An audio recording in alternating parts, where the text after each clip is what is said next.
Hi everyone out there. Welcome back, Trappers Chat, January 17th. I'm assuming everyone out there that's already watching, I guess, is aware of the topic for this week. So we're going to be discussing all different types of sets, from bait stations to dirt holes, pen sets, double pen sets, all the above. We'll touch base with everything, and got the usual on our panel again this evening. That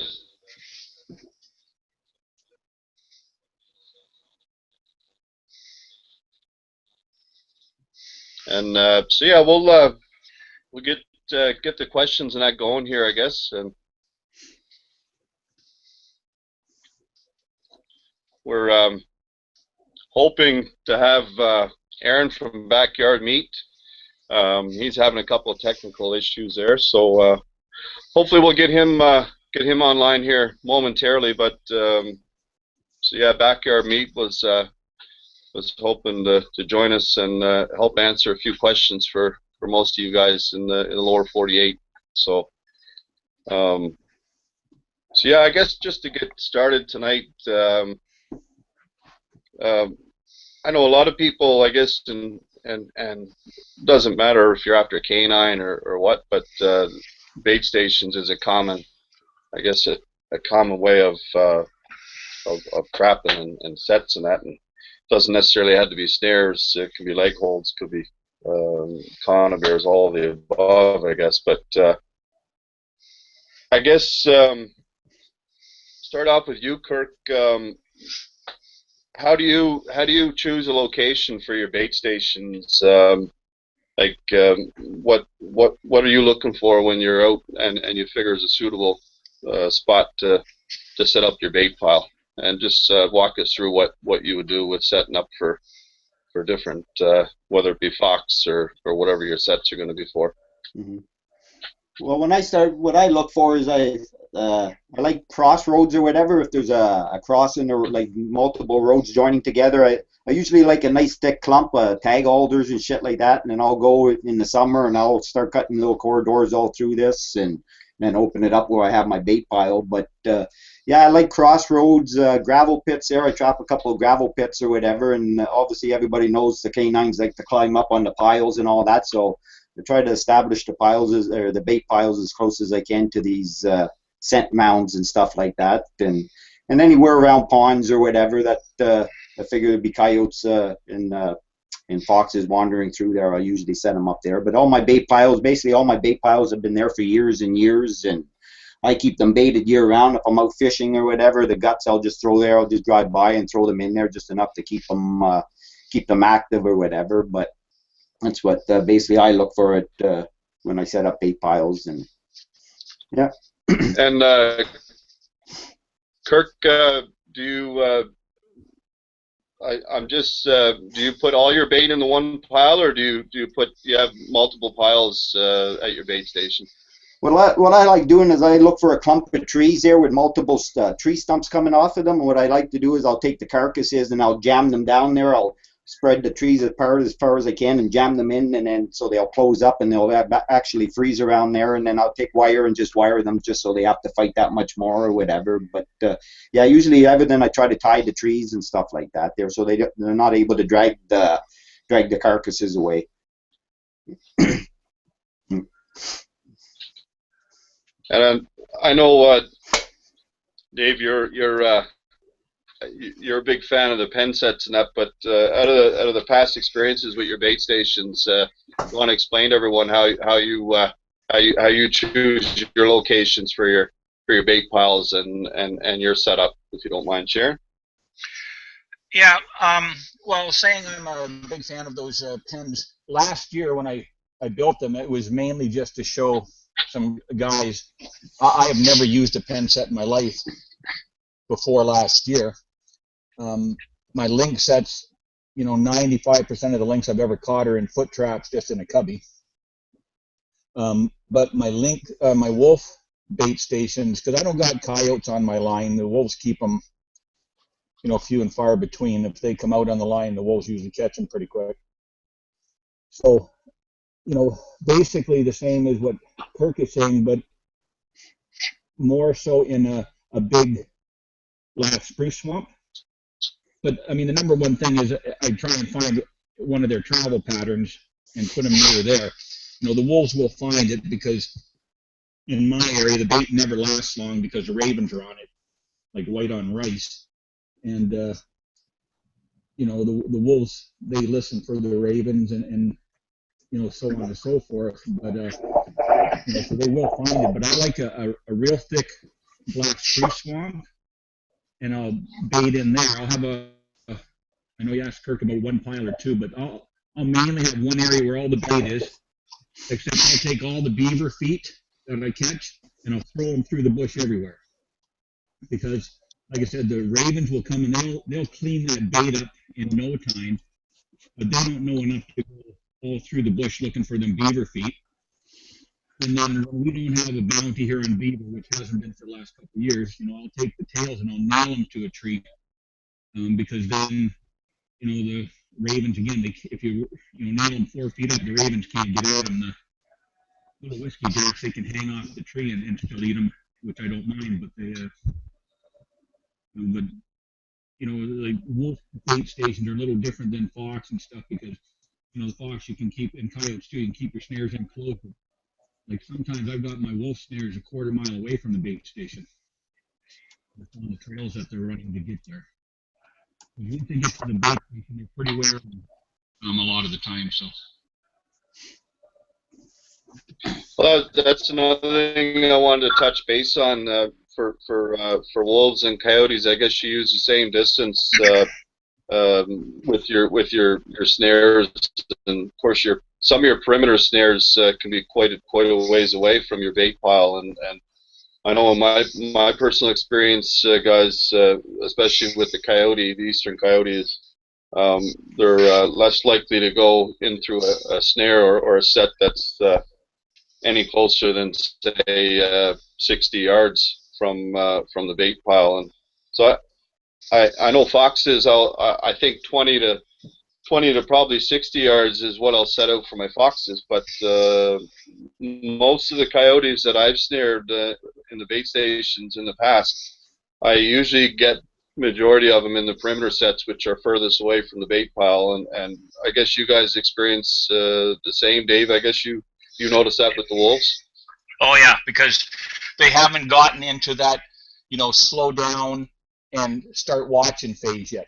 They're in a hurry to get there, and you know, because you know, I see it in the snow all the time. When they start getting in close to where, you know, they slow right down. They start spreading out and really, you know, scouring the area. They don't just always run in, but you know, if you're, like I said, a couple hundred yards, quarter mile away, then you know they're still moving pretty good to get there.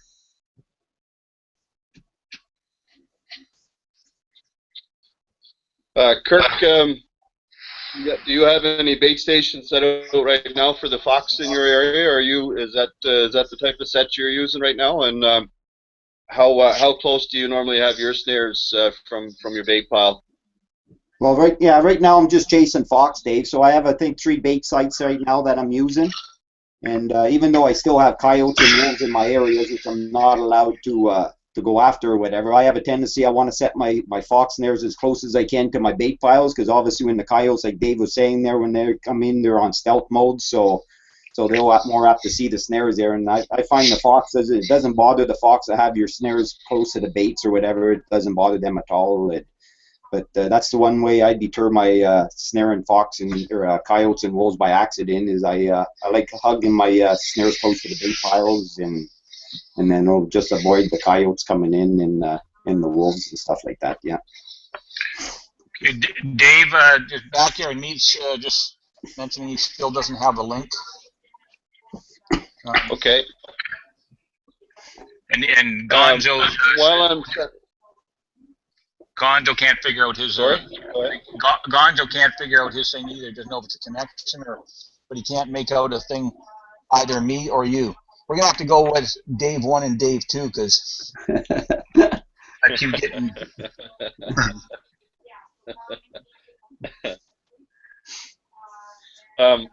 I'll try and send out another link to him there. in the meantime, while I'm doing that, guys, Dave, I'll get you to touch base first on this one, because you did a demonstration there last year with the pens, and I guess if you just want to explain for cats anyway why you like using the pen sets now, and I guess the advantage of having a double snare pen versus a single snare pen, and the reasons why it's more beneficial. So while you're touching base on that, I'll try and figure this out for backyard meat. Okay.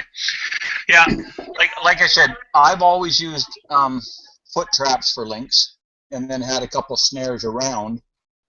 And I've never in my life had a lynx that was caught in a foot trap eaten. But I caught one not last year before in a snare, and it was eaten right away by its kittens. Had 2 kittens with it, and they ate the mother. So now, I'm dropping 4 or 5 snares. Like most of those pens that you see, I've got, 3 or 4 other snares in behind that, in spots where the lynx might walk, just so that, if a family goes by. Because I really, well, and actually, I'll tell you this, the game wardens, when they're in on my line, the one guy is a trapper, and he said that, he walked up to one of his snare sets, and there was a lynx sitting there. He thought it was caught around the waist or something, but he walks up to it, and it gets up and walks away, and it had been laying there eating the lynx that was in the snare.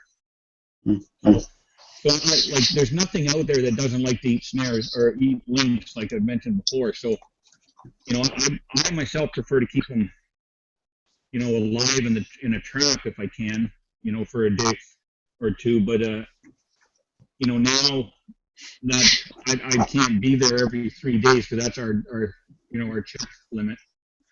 I pulled all the leg traps over there, and I've just got snares.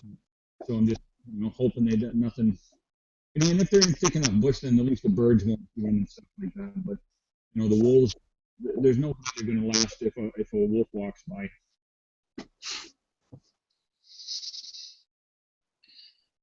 And I also, sorry, Dave, I tried putting a couple of the snares I've got with a spring pole to see if it'll, pull them up if they get caught, if it'll pull them up into the air. I'm trying that to see if that works to keep them away from the animals and stuff. So. Yeah, I think a lot of guys have been recently seeing that on YouTube and with the flip ups and for the flip up snares, and I guess it keeps the mice and the shrews. And like I say, Norm always reminded me to say how much Trapping World loves eating his lynx meat. Along with every other critter out there, but that's a good way to keep the critters from I guess from not only destroying the fur, because shrews will, especially the belly fur, and that's usually where they go into. And if they tear a hole in the belly fur, like we all know with cats how important it is with that belly fur, right? So yeah, for sure. Dave, just Gary Larson saying there's poor reception from Dave. Can you clarify which Dave it is? Just so that I know to do something here, or Dave Wilcox can?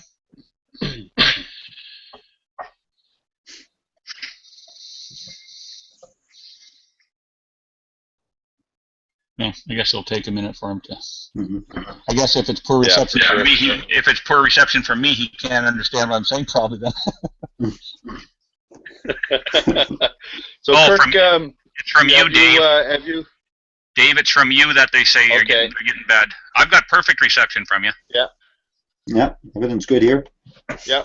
Oh, and Norm says he's having my favorite bush meal tonight, the one from the book. So. Awesome. Oh no! Now Gary's saying that not Wilcox. Scott was saying it's Dave Wilcox, and now Gary says not. It must. I guess I'm not sure what the heck is. Well, all I can say is, I guess with the internet, there's going to be glitches. The audio is going to be poor at times. I know the video is going to be jumping, but for the most part, I hope you guys will pick up everything that we're talking about here and be able to tune in and not get too frustrated with the internet. But Kirk, did you try any when you're up on your northern line to get those links this year? Did you set out any pen sets at all this year? Sorry, you broke up there, Dave. Pen sets, you said? Yeah, when you were on your northern line this year to get your links, did you try setting out any pen sets for the cats? Yeah, pretty well everything I set up was pen sets. It was either a single snare pen set or the long, I don't know, it was probably 4 feet long with a snare on each end. And actually the 2 links that I did pick up were in the single snare pens. So yeah, they seem to work good. I had a couple of trail sets, obviously, where the tracks were and stuff like that. But yeah, for the short time I was there, the 5 days or whatever, yeah, I picked the 2 of them up on the single snare pens. I just wish I could have been there more, because I'm sure longer or whatever, because I'm sure the other sets would have produced there too, but I just didn't have enough time. Yeah. Okay, I'm going to talk for a second.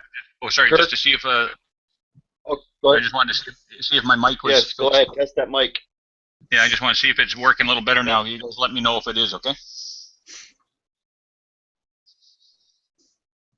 Okay, go ahead. So while we're waiting for a reply from those guys, Dave, touching base with the I guess I know our cubby sets and our pen sets are pretty similar, but I want to ask you guys what works best for your baits, hanging or using the bait sticks, because I know here on the East Coast we've got too many weasel and mice and shrews and all other small critters, especially the red squirrels. They're really abundant here.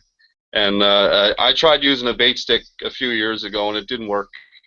So I had to go back to hanging the bait. But what do you guys normally prefer, and what have you tried both in the past? Kirk, you wanna answer that?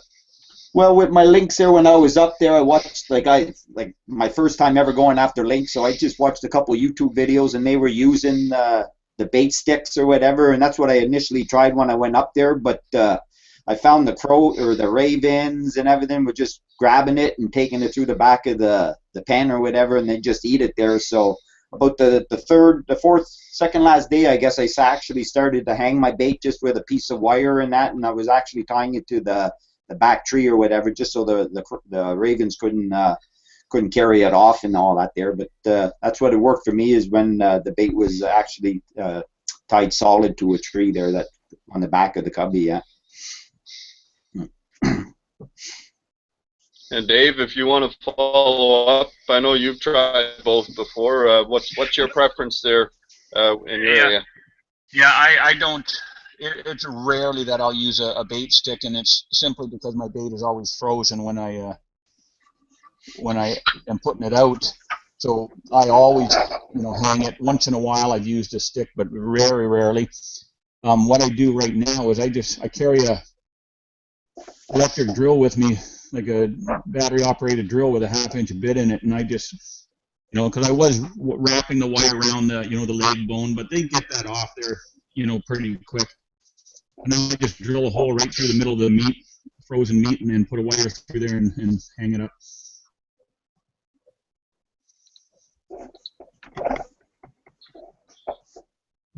I guess talking on a similar topic, I guess we can move along with cubby sets, and I guess cubbies can be used for all types of fur bearers.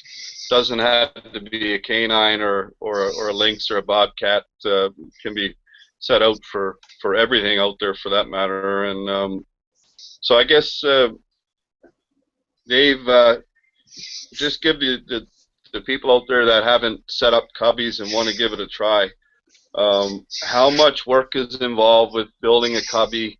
Does it have to be completely covered in, and how big does it necessarily have to be? Say, for example, if you want to start out with the larger, with the cats, like how much work is involved, and how you go about making your cubbies?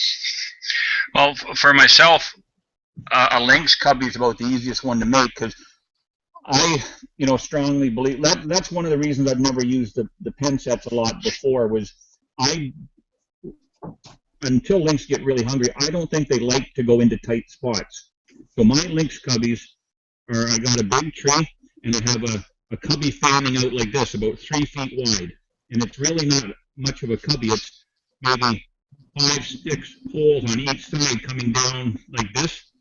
And it's more like just a general guide to get them in there. And then I'll place some small sticks inside the cubby to guide them to the trap. Because, like I said, until lynx get hungry, I've never had good luck with them getting them into a tight spot. And, like even the other day when I was out, I saw 3 fresh lynx traps in the snow that was a day and a half old. And 2 of them went within 20 feet of my sets. And, they never veered a trap towards it or anything. They just, with so many rabbits and so little snow, they just have no interest in going and eating, dead meat that's been hanging there for however long. Sorry. Kirk, I know you've over the years when you're trapping, I guess that was probably one of the first things that you were taught, I guess, when you first done your trapper's education course was a cubby set. What have you found in all the years trapping with cubbies? What's the most unexpected catch you've had there, and what do you normally target when you're setting out your cubbies?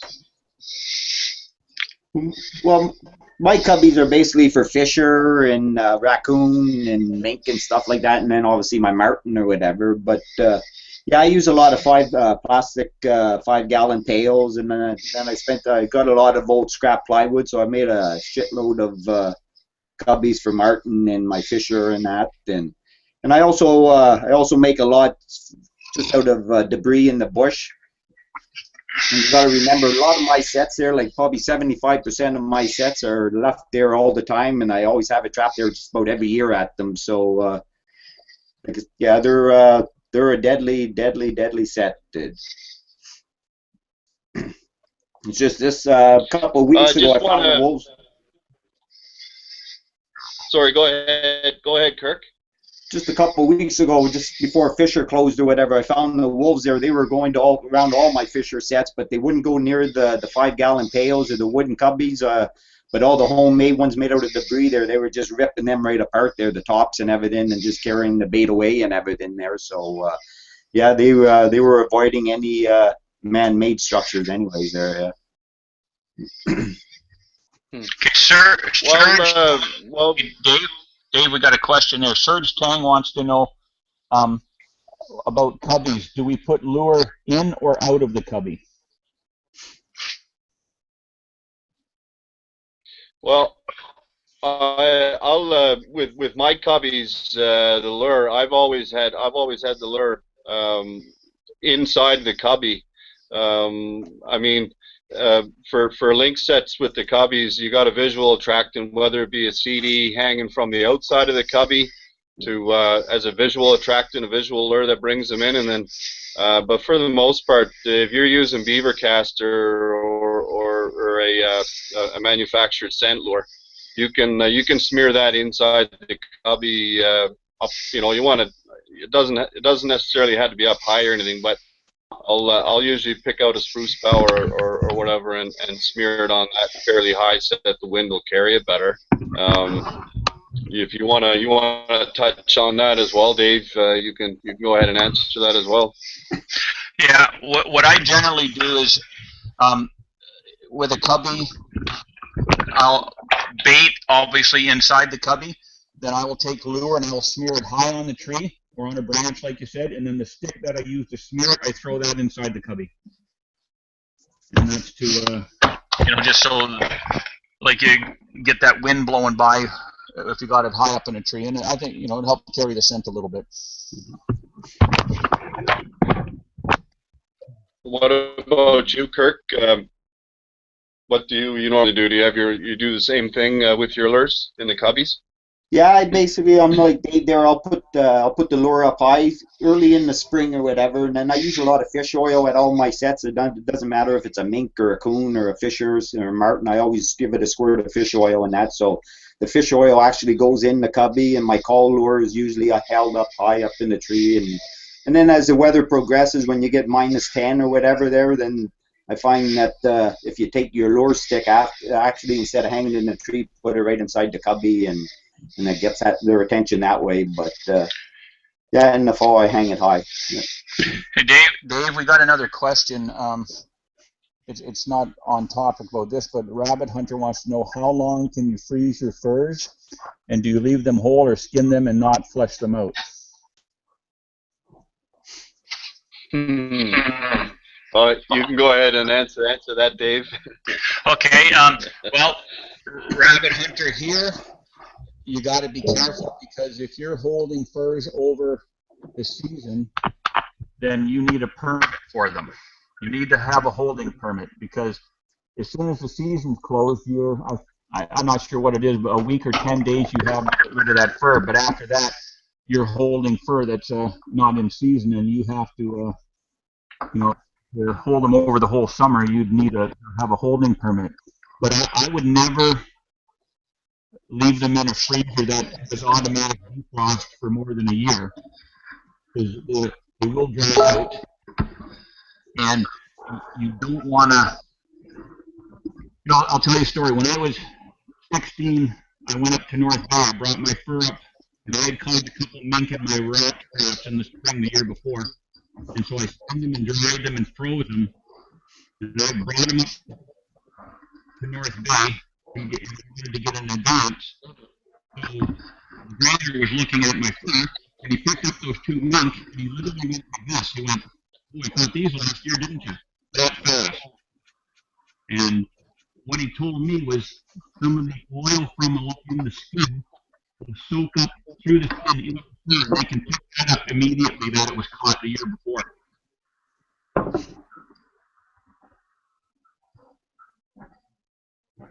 Yeah, when they grade the furs, they run their fingers up through the back of the fur, and when they pick up the grease on the back of their hand, they know that fur has been sitting for a long time.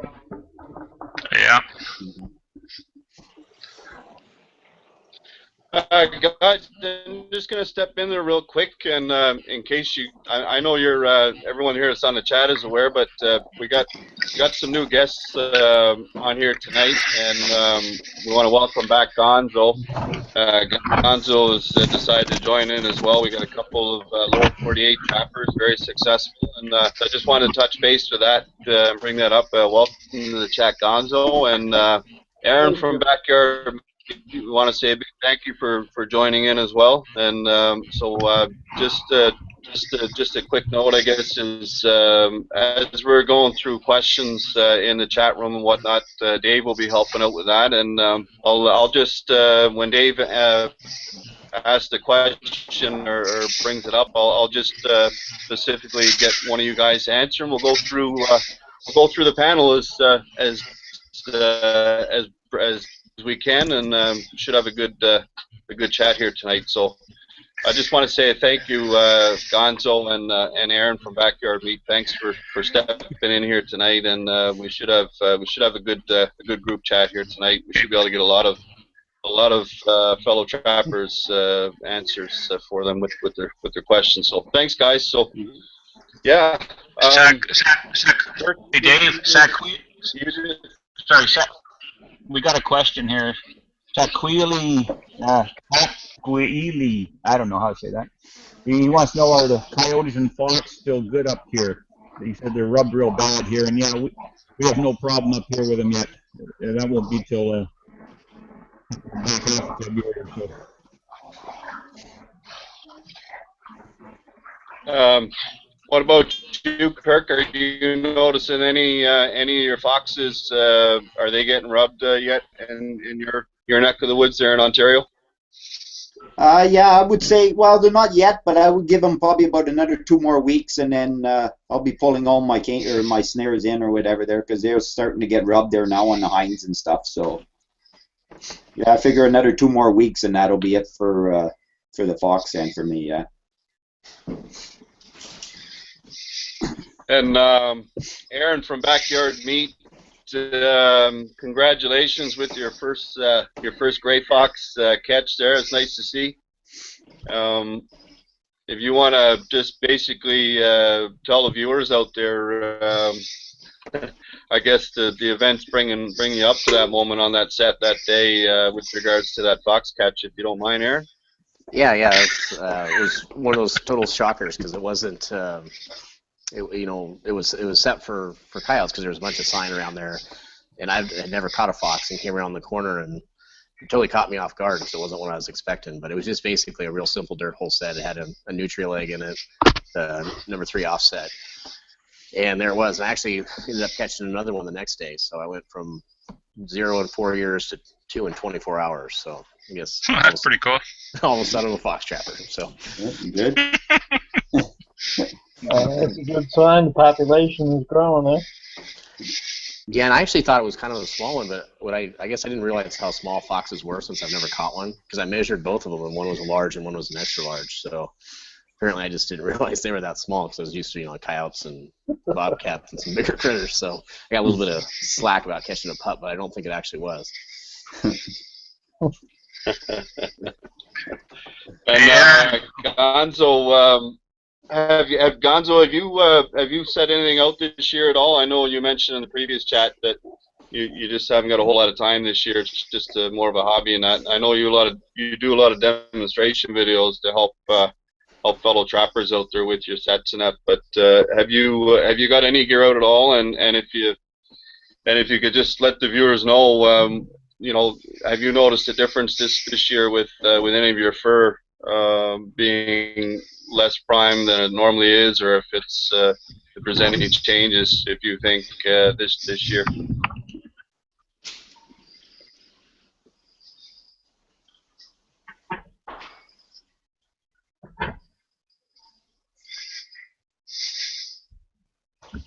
Did you get that, Gonzo?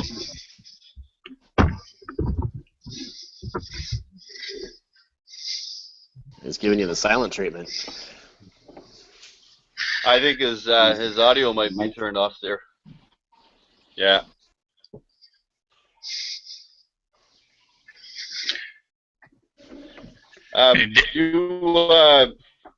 Yeah, go ahead there, Dave. Yeah, no, there's somebody on there, Kyle Mayer.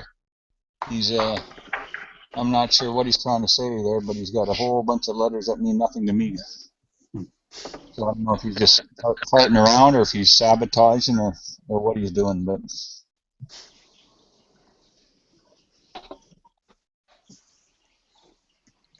And Barton Dubois wants to know where Backyard Meat is from.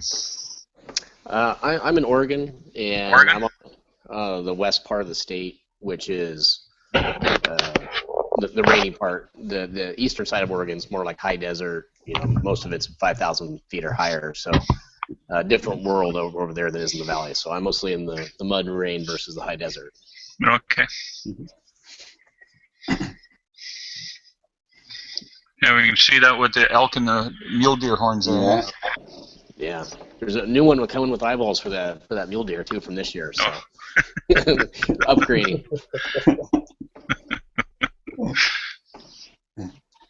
I guess seeing we're on the topic here, Aaron, Backyard Meat.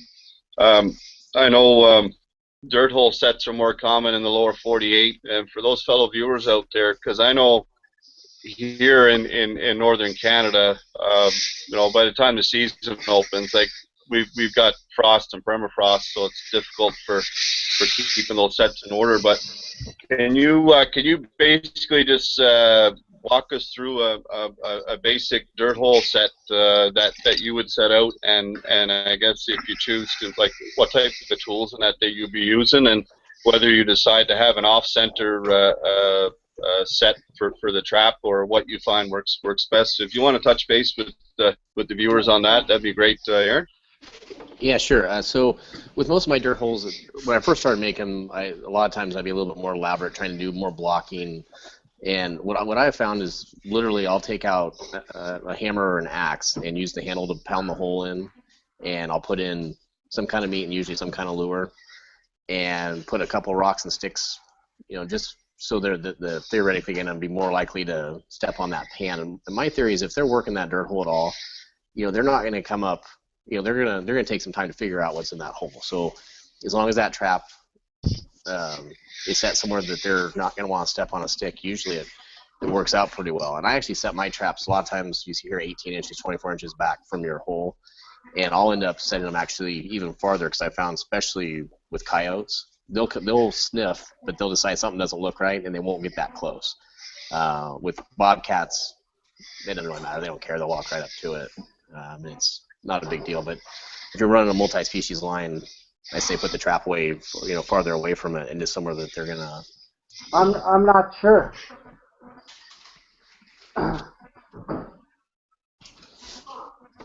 So Gonzo, you're in there, man.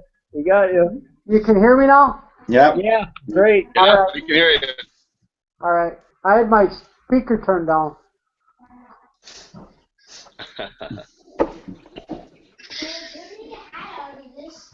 If you want to fill us in, Gonzo, I just brought up a boat with the dirt hole sets. Aaron from Backyard Meat just let us know how effective they are. I know you've done a lot of demonstration videos in the past with your dirt holes. You want to basically walk us through how you do your basic dirt hole set for your fur bearers there, for your canines and your cats and all that?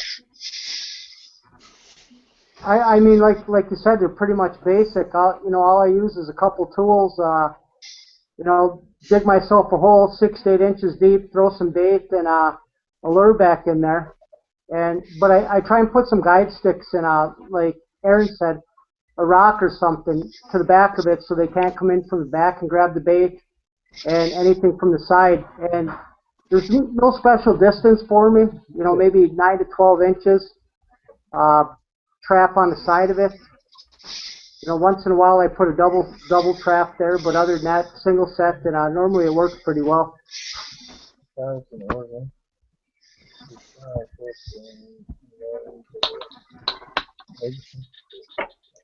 Busy Bayman, have you in all the years that you've been trapping, have you had any luck with your dirt holes here in this wonderful province of ours with all the frost we have? Have you tried it at least early in the season to see if you've had any luck?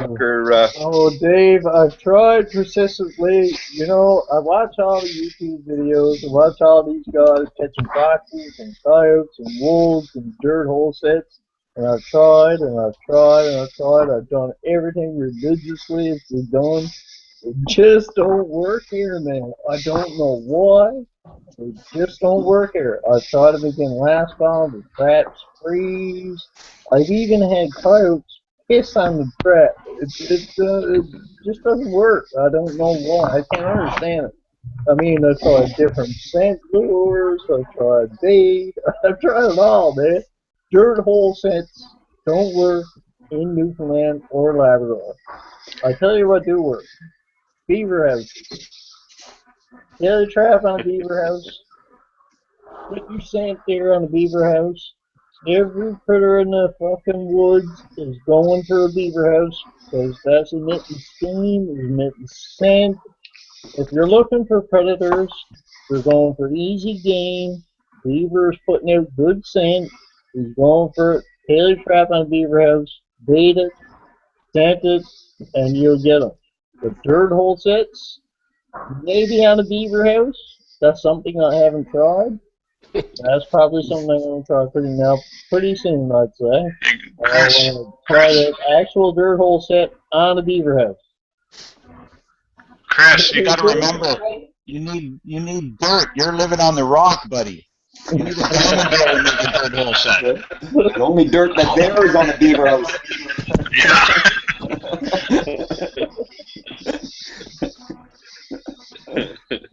Kirk, have you tried dirt holes on your southern line at all early in the season? No, I don't use dirt hole sets here, Dave. We have a 24-hour check, so like I wouldn't have time to go and run a string of foothold traps for canines and that. So no, the only footholds I set are for basically muskrats on floats, and that's about it for me. And Dave, trapping world, I guess pretty much the same thing, eh? Because you guys got like a 72-hour and a 24-hour, is it? Yeah. When I lived in Ontario, I used a lot of them, and what I did, I didn't trap areas like these guys in the States or like open areas, so I wasn't much for having to block off. I made all my dirt sets at the base of the stump or something like that was blocking the back already. And I found that, you make a dirt hole set at a 45-degree angle down into the ground, and that will pretty much guide the animals already because they want to come in and see down that hole. So, a lot of times they don't sneak up from behind so much because they can't see down the hole anyway, so they're already coming in at that. But the one thing that I did find, and I know, like where I was, boy, and that's why I don't use a lot here, it is such, what can you say? I mean, I got much respect for guys that catch a lot of coyotes in dirt hole sets because it is an art, and you got to be so scent proof everywhere I've ever trapped, for those things. And I just found snares so much easier. I don't, I don't bother for them too much anymore.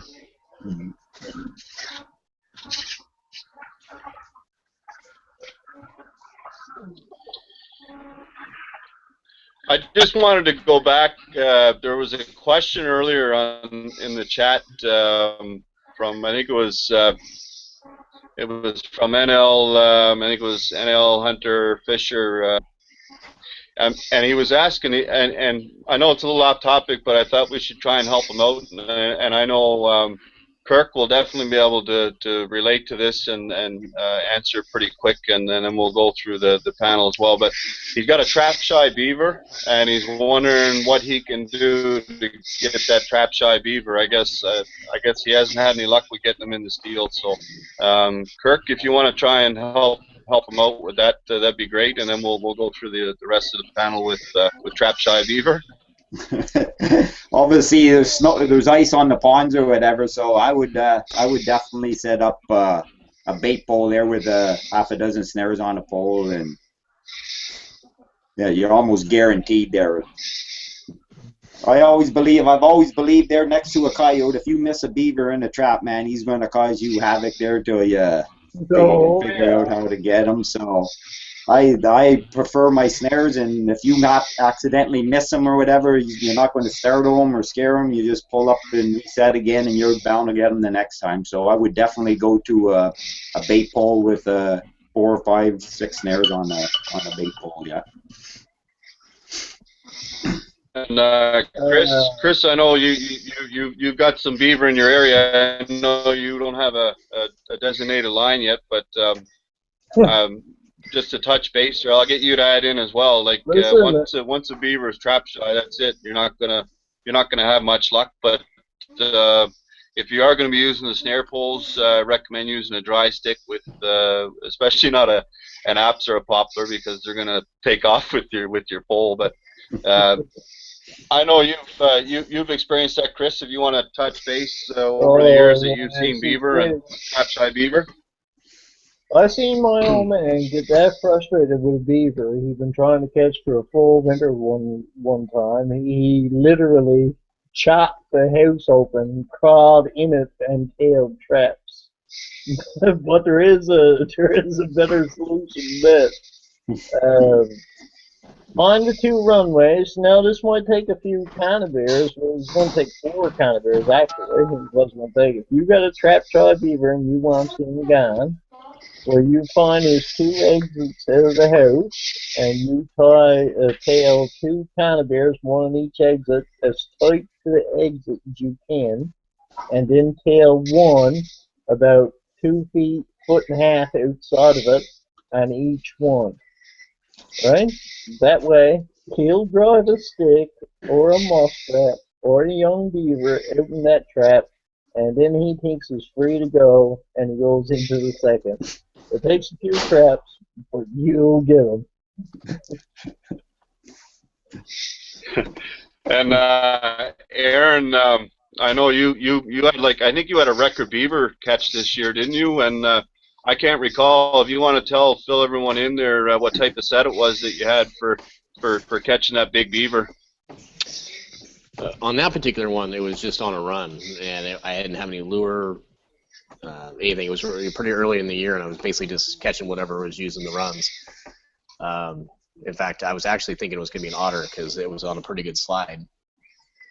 And it ended up just coming over the bank. It was in a number 3, so it's under trapped. I only had it by 3 toes, back foot, and still I had enough cable that got out there and drowned. But it was a pig. It was 87.5 pounds. So wow. Holy moly. So I about blew out my spleen carrying it up the bank. No kidding. But another thing we were talking on the situation of the shy beaver, I usually will switch to snares. I do a lot of slide wire stuff for beavers and some conibears in moving water, but if I get one where it's, you got something where they're working the bank and they're going around your stuff, I'll use caster somewhere they're not going and almost do like a pin set with snares. Generally, when you get there, they're still alive, but because it'll catch them around the shoulders, and it's more like a cable restraint than a snare. But that's one way to get kind of a shy one. Dave, Trapping World, you've got a lot of beaver trapping experience, and I know you've been frustrated many a times with the trap shy beaver. Just if you want to touch base on your ideas and what you found worked best in your neck of the woods with those trap shy beaver. Well, the absolutely best thing for me is because I'm always short of time, and if I get a trap shy Beaver, I go somewhere else and leave him alone. But it depends. If it's in open water and you've got a trap shy beaver, the absolute best thing to do is just go spend an hour in the evening, shoot the drum, and shoot him in the head. Yeah, I guess. But if you're fellas like me with OCD and you gotta have that for the house now, you do whatever it takes. It's like Kirk said. I have never in my life met a beaver that has figured out a snare pole set. But for guys that don't have ice, what do you do then? There's no way a beaver should be able, even trap or not, be able to figure out a number 4 or number 3 or whatever you're using on a slide wire, as long as you keep every bit of that setup under the water. They can be smart, but they're not friggin' geniuses or anything, and if they can't smell anything, I had that one last year. You guys probably saw the video. They kept bringing my conibears, so I put a slide wire set in on a trail, 8 feet away, and the first time I came there, he still messed around with me because I ended up with 3 toes in the trap, just the toenails, and at the end of the slide wire, he would never go near that trail again. So he still was smarter to me, but at least I had him in the trap for a second there after springing 4 or 5 times in a row.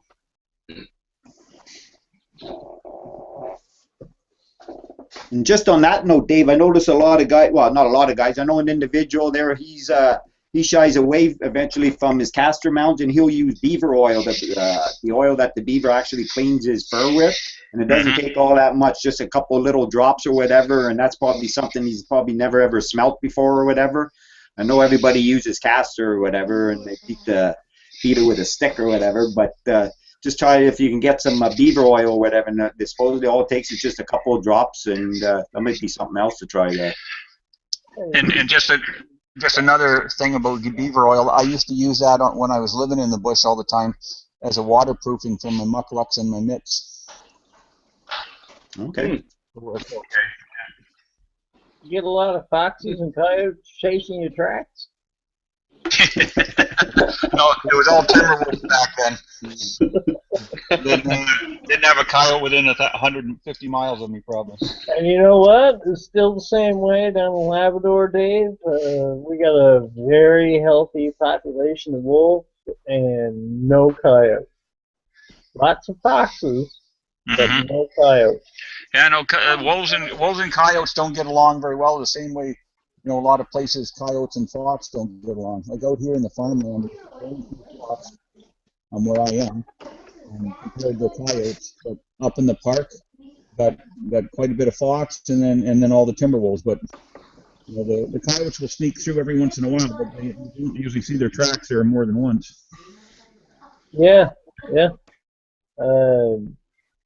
I was going to say, we got 3 wolves hanging around my hometown there now in Maresville, picking up stray dogs and cats and whatever strays around, I guess.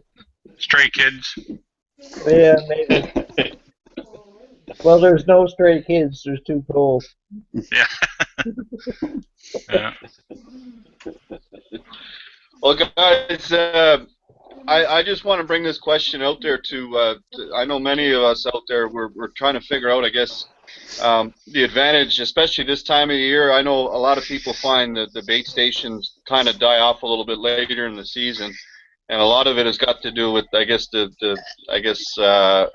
snow or the colder climate, and the animals got to move more. But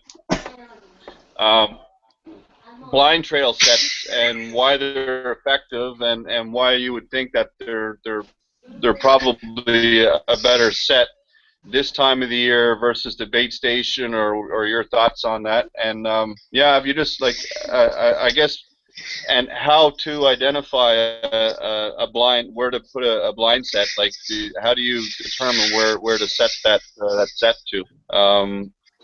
I guess we'll start with you, Kirk, and we'll work our way across the panel. So, so be Kirk, Dave, Chris, and then Aaron. You want to touch base on the blind trail sets and your thoughts on it?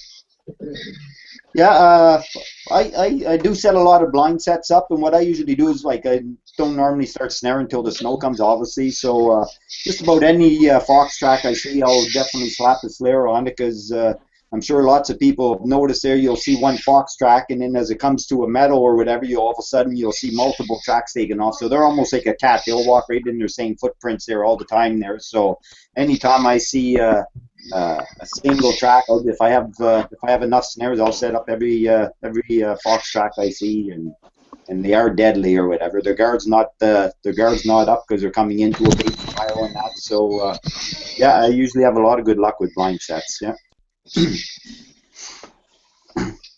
Yeah, blind sets are one of the best. I mean, one of the best sets you can say.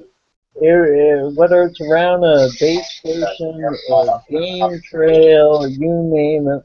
I mean, what I like to do is, if I've seen the sign of an animal walking on a trail, I'll get to one side about 4 feet, I'll follow that trail, and I'll find a narrow opening. A lot of you guys probably all do the same thing.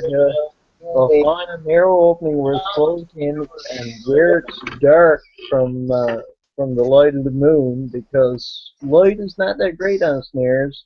Even though we dye them and do whatever we can to prevent it, they're still bright in the moonlight. So you try to find the darkest area you can and the narrowest area and set up your snare there. And if you can find 2 or 3 spots along that same trail, go ahead and set up 2 or 3 snares, because more than likely he's going to draw 1 or 2 of them anyway. And it'll only increase your chance of getting that animal.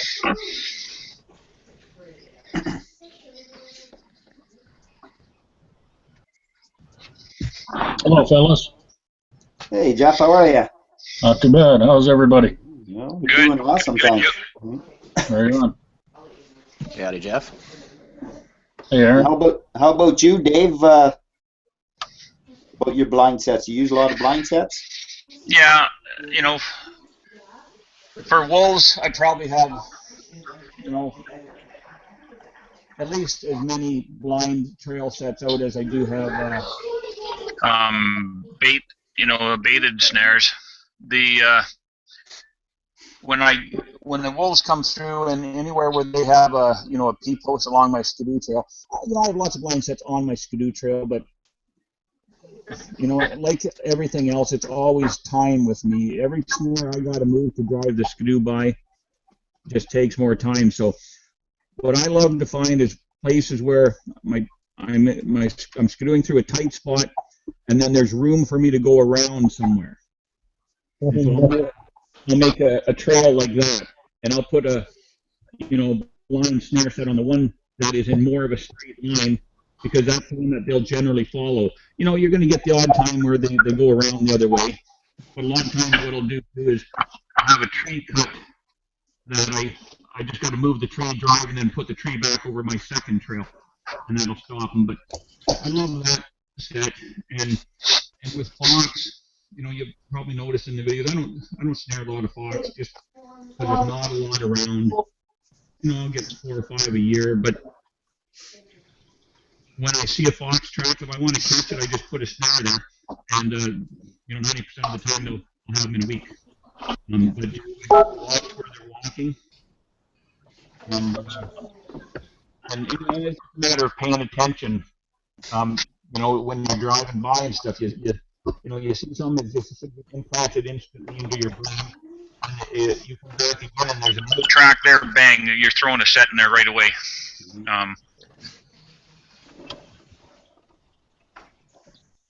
There you go. Hey, just a sec. Okay, anybody that wants to ask about the traps that are for sale, just PM me later, because I'm going to organize them all. West Virginia Trap Net, for all the traps I'm going to sell, I got to get enough money to pay my fine.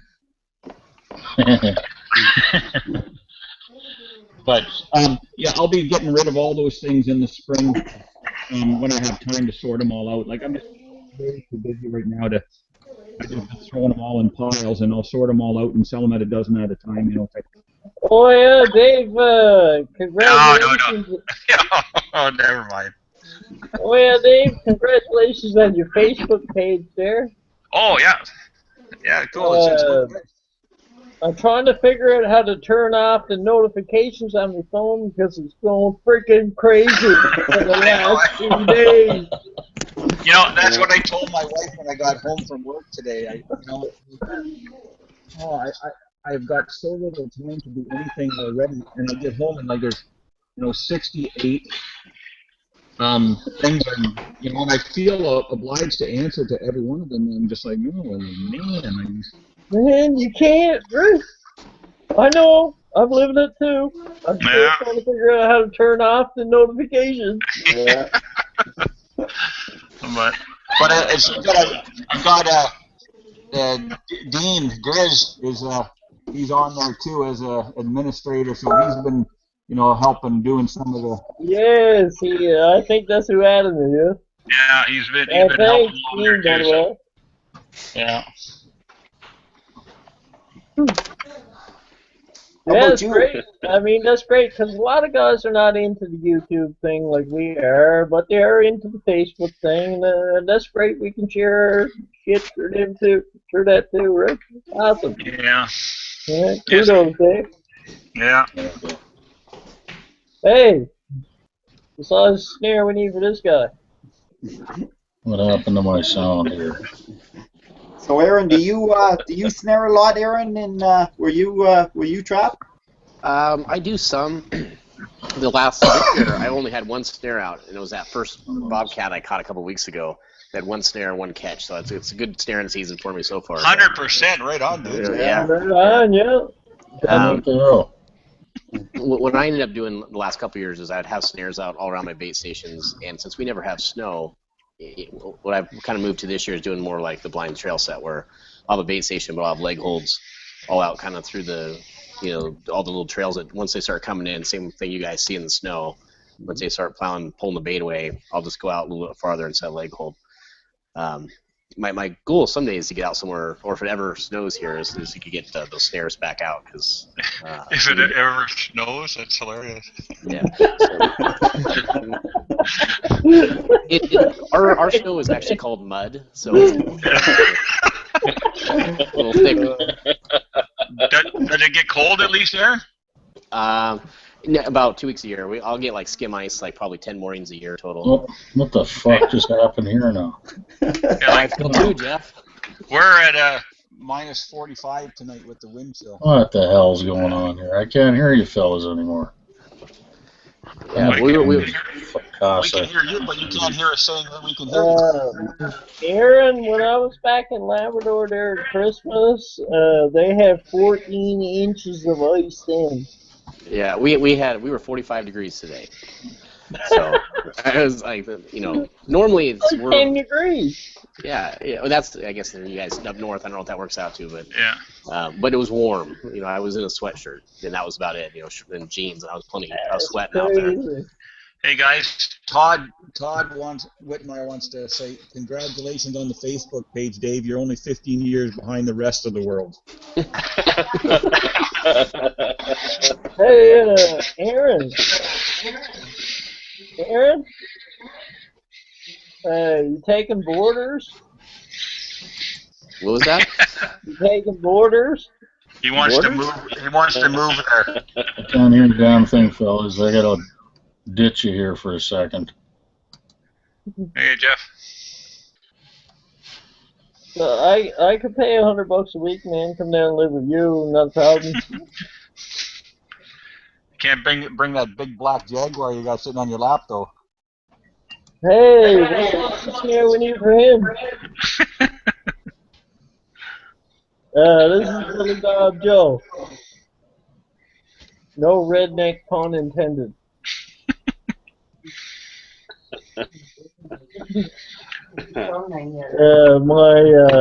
Hey Scott. My son is 8 years old, baby. Scott's asking what's Facebook. Scott, didn't you get one of my books? Didn't you see it's got a picture with my face on it? That's Facebook. They're all watching it, but we look.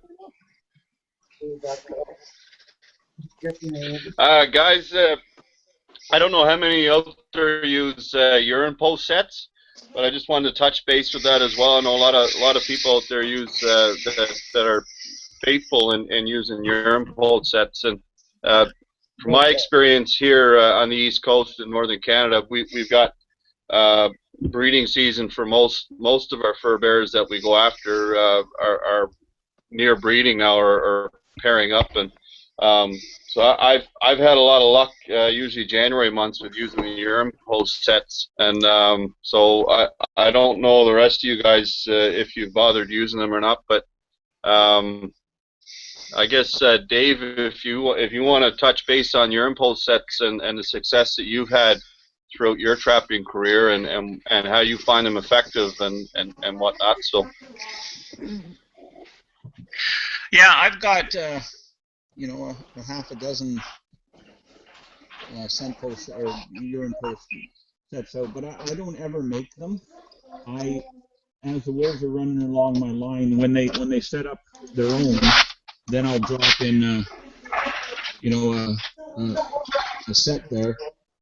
But what I do a lot of times in the winter is, as I'm, you know, I'm not actually setting traps for them. Then, whenever I go in my pack sack, I carry a big plastic pail, and I'll pick up all the frozen urine and put it in that pail, and then I'll use that afterwards when I make the set at an existing key post, and I'll put some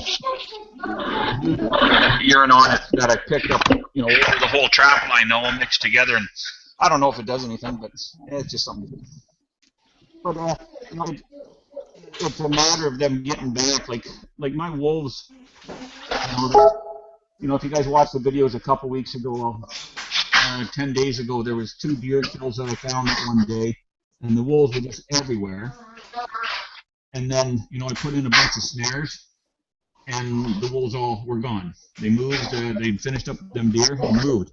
Then last week I caught a deer in one of my snares, and I pushed the wolves right off the deer, like they were eating it. You know, and a lot of 95% of the time, if I push a pack of wolves off a kill, they will not come back for quite a while, if ever. If they've eaten some of the deer and then gone into bed and are away, and I set up my snares, no problem, they seem to come back. But if I push them off there, they're gone for a while.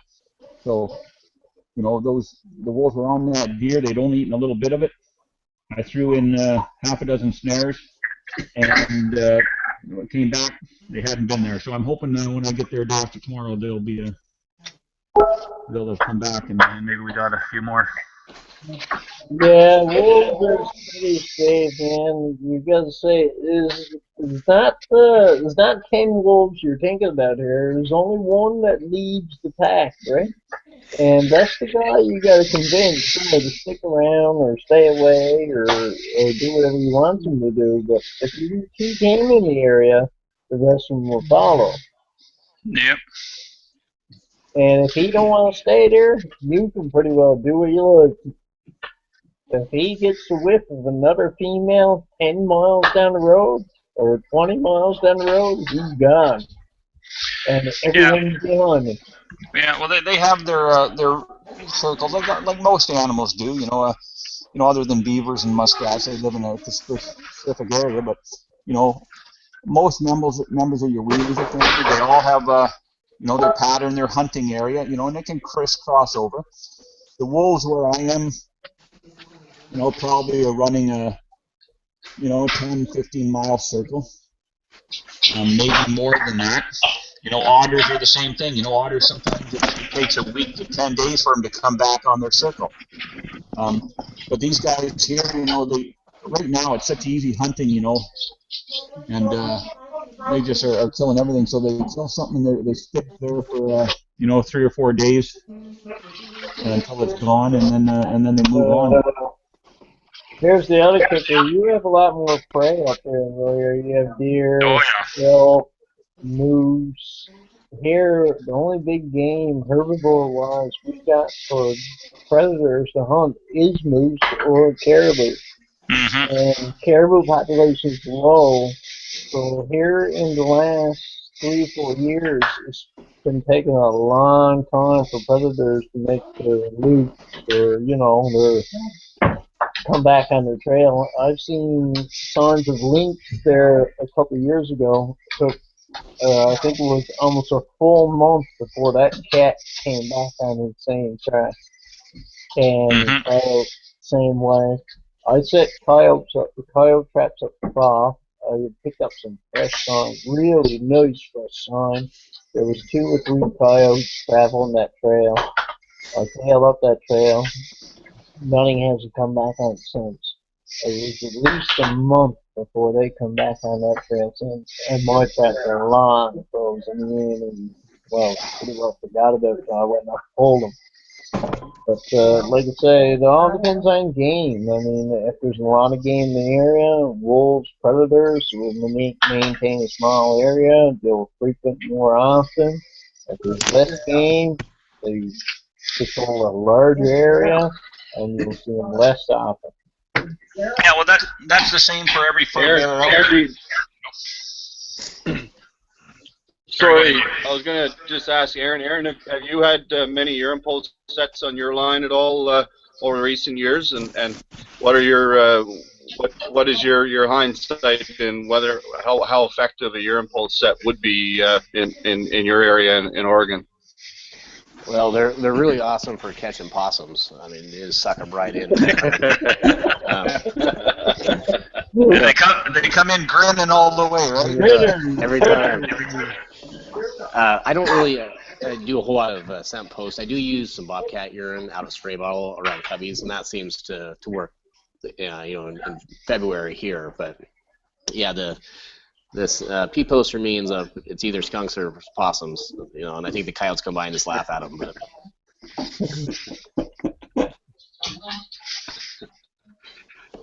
I don't know if you guys seen or not there, but I find this time of the year, if I do get a catch, whether it's canine or whatever, but I'll usually drain the bladder out in that area, and I think it'd be pretty simple too this time of the year because they've got that hormone in their pee that gives off that distinctive that they're near heat or they're near breeding and they're looking for a mate.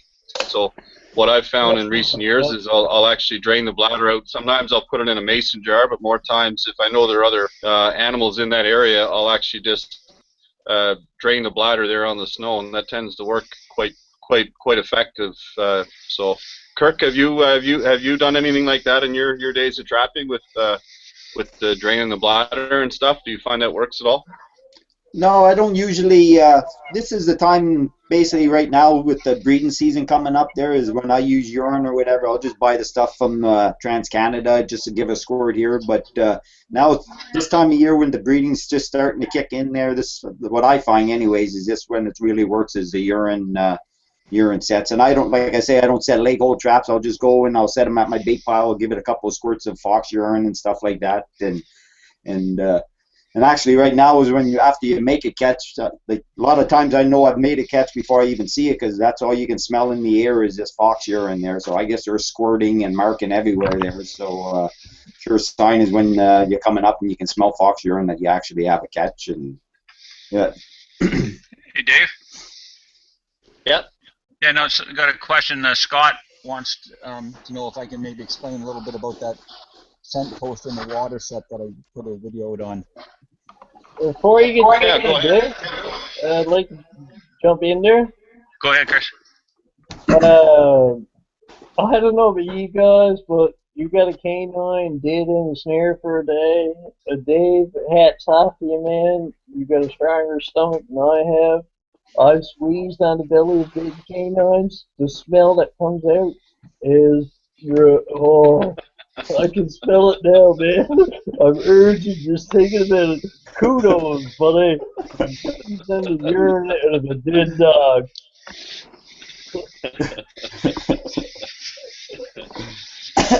Yeah, go ahead there, not Dave.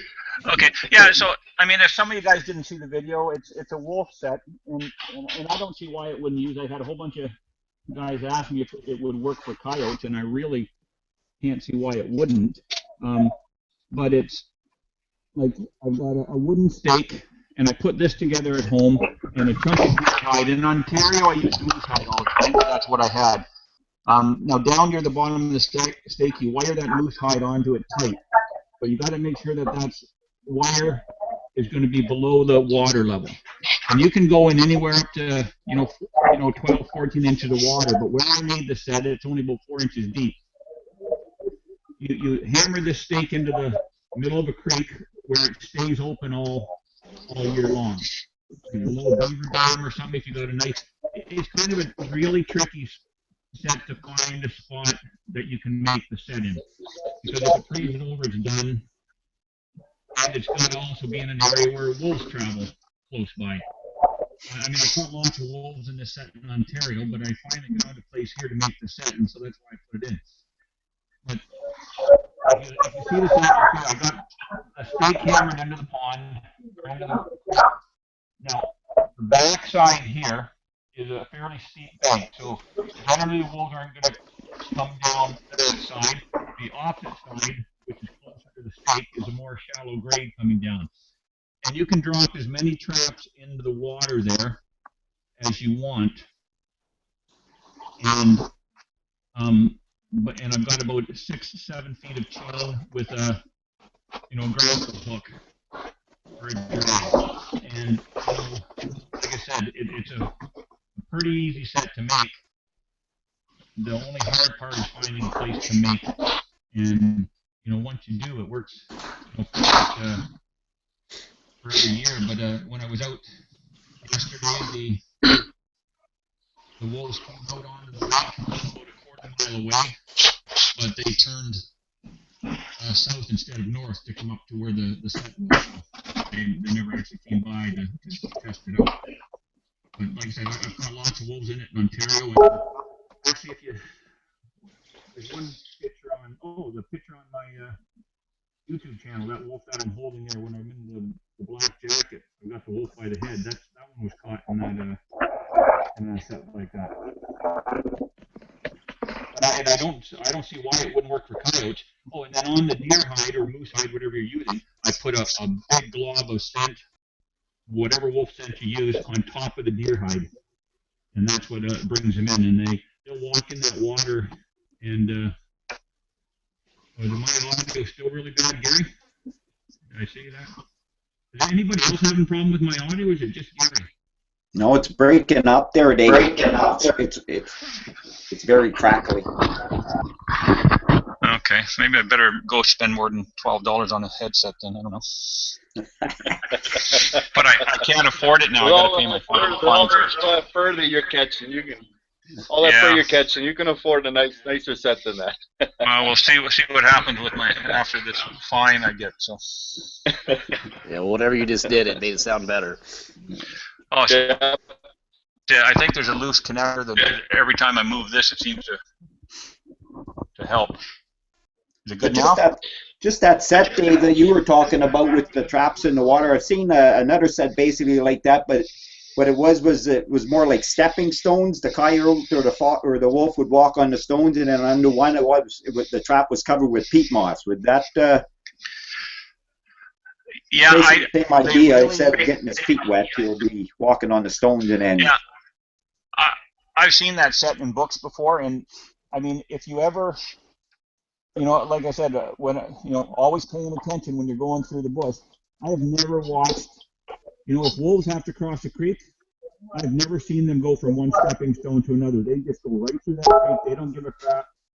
If there's snow on the other side, the water's all gone out of their feet in seconds because the snow absorbs it all. Or they lay down, and if it ices up, they lay down and lick it off. Mm-hmm.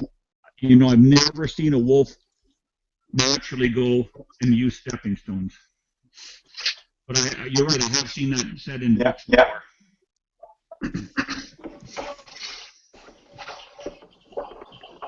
I guess I'll just bring this up real quick, guys, because I know all of us are trapping in different locations geographically, and so just to throw that out there for anyone that's viewing in, what your favorite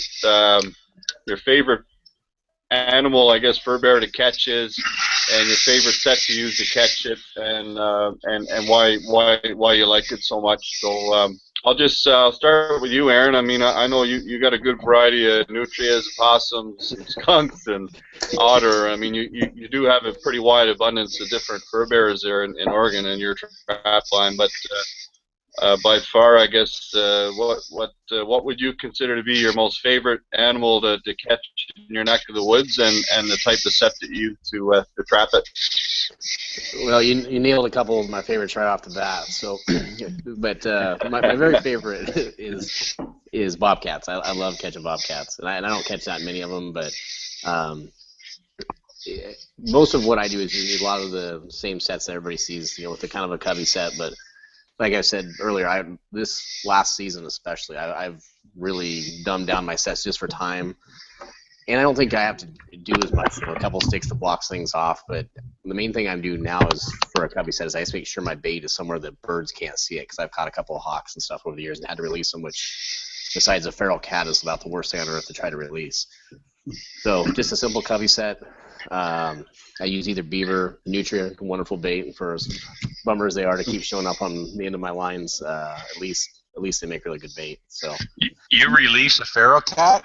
You got to stop that. Well, there's a little story behind it. So I was on a new chunk of property, and I didn't know there was a feral cat. I thought it was the guy's cat that he and so I was feeling like a total ass for trapping his cat, and so I had this total battle. It was only probably about a 2-pound little black cat, like the one crawling around there on Chris, and man, it was a fight of my life to get that thing out of that trap. And I decided I'd tell him and say, I caught your cat, man. I'm sorry. He's like, what are you talking about? It was a feral cat. You should have just shot it. I was like, oh boy, that would have been a lot easier. Oh, you shot Billy. Aaron, do you use a step over stick at your cubbies?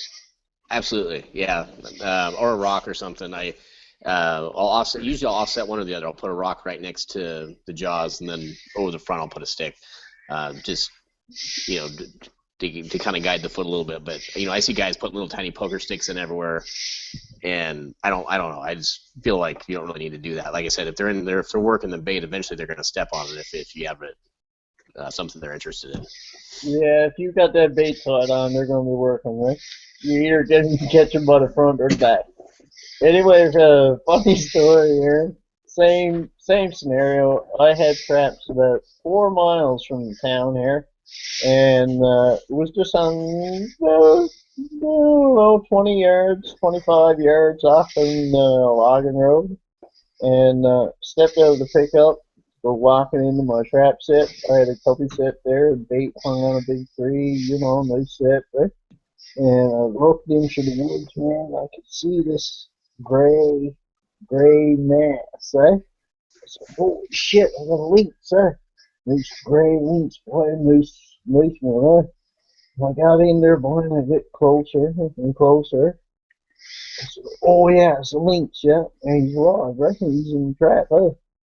Walks back to pick up this 22, boy. I said, I'll dispatch this guy now and get it on video for you guys, huh? Oh, proud, right?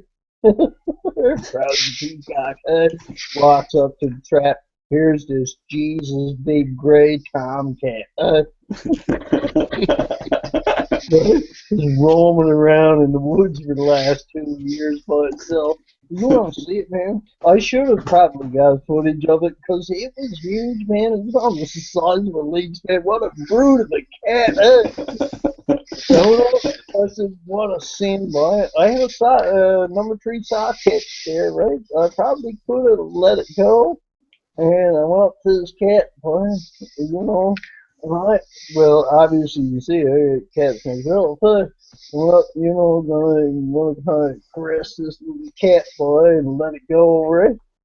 Do the proper thing, right? Release it if I can, because I knew it had no damage. I mean, it was in a socket, right? And I tried to get handy to that cat. It fucking damn near eat me. Yeah, right up your leg. Every time I made a step towards that cat, I thought it was going to claw the eyes at me. I said, that's all right, enough of this. I pulled it 22, snap right between the eyes, and I hung that cat in the tree and used it for bait, and nothing's come handy to that for 2 years.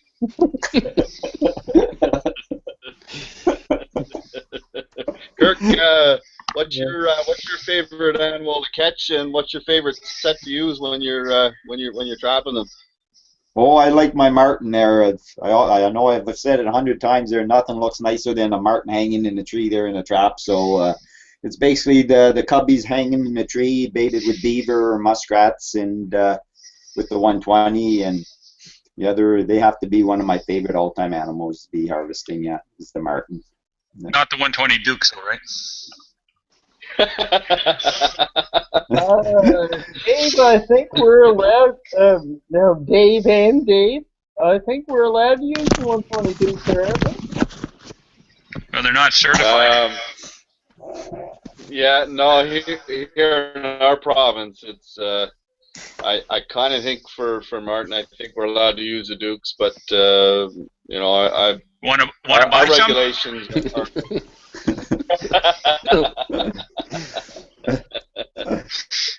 Because Dave, I left a comment there how much you want for your Dukes, and so I'm pretty sure we're allowed to use them here. Yeah, well, like I said, I'm going to sell them all in the spring. I'll put out video out. But go ahead. Sorry, Dave. No, sorry. I was going to ask Swamp Donkey, when he was trapping, what was your favorite animal to catch, and what you enjoyed using, what type of set you used to catch it.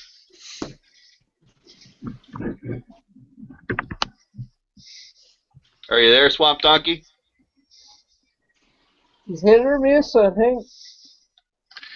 All right, Dave. You want to? Yeah, you go ahead, and before you just go ahead. Okay, yeah. But first, Trapper Joe had a question there. That's he said, "What's your take on packed down trail sets with snares for flocks?" Just answered. Well, here we'll do that one after I answer the question you asked there. Okay. Yeah, what's my most my animal that I get the most appreciation out of catching is obviously wolves, simply because they're so bloody smart. The animal that I love to trap the most is otter. They're not overly smart, but I like catching them. They're, because I catch them all in open water, the first 2 weeks of the season. And, they're an easy animal to trap. They're one you got to be careful about, because you can trap your line right out of them pretty easy if you know what you're doing, if you get out there and put enough traps out. and I can just tell you a little story that, like, the last trap line I had in Ontario, I was doing, 15 to 17 otter a year on that line, and it was every year the same thing. And then the one year I thought, well, I wonder how many I can catch. So I went out hard, and I took 27 otter in like 3 weeks. And the next year I caught one. So that was the fine line, was 15 to 17 every year, or an extra 10, and then nothing there the next year at all. The year after that it was 3, and then the year after that I was back to 15 again, and it stayed like that every year. So, but I got a question for you there now, Dave. What fetches the better price, the mainland otters or East Coast sea otters? What fetches the best price? Yeah. I don't really know because I never caught it. I know you can follow the auction pretty close. Yeah. Well, I can tell you what, like, we used to, be told, the otters into December were your best otters. After that, I would never trap an otter after, January for sure, because then they're starting getting out into the sun too much, and they just start to get singed. But right now, and the guys at the North Bay have told me this. Like, I catch all my otters probably within 10 days of November 1st, and then I pull my traps out. But the pelts are still a little bit dark, but the actual fur has a blue tinge to it early in the year. And they said that is what the buyers have been looking for the last few years. Those early otter with that blue tinge, because that blue tinge goes away after by No, that's not the question I'm asking. Is there a difference in the price of East Coast otters, where the otters are in the seawater more, or in the freshwater more? Honestly, I don't know, Chris, but if there was a big difference, I think they would have a special category for it, your eastern otters, and I don't know that they do. If the fur was, Chris, all the otters, even though they're in the salt water, Chris, they're still classified as a river otter. Even though they spend 95% of their time in the salt water, their DNA and everything is exactly the same as a river otter. So they all go into the same category as a river otter. So I don't think it matters a whole lot. Hey guys, I guess you got an issue with sea life, Dave, I don't know if any of the guys that are on the Facebook page, go to that thing that my wife posted, the little video. It's a bunch of otters, and I guess it's in African otters or South America, whatever. But it's a whole bunch of otters, like 12 of them, and they're farting around with a crocodile. And Snoop Dogg, you know who Snoop Dogg is, right? The rapper. Yeah, the rapper, whatever. He's narrating it. It is the funniest thing I've ever heard in my life. This guy has no idea even what animals are. Oh my God. I piss myself every time I watch it. You guys watch that thing. It is hilarious.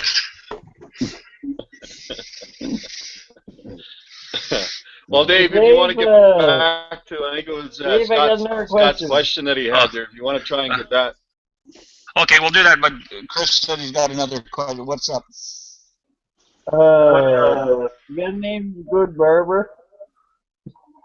Say what? You got a name of a good barber?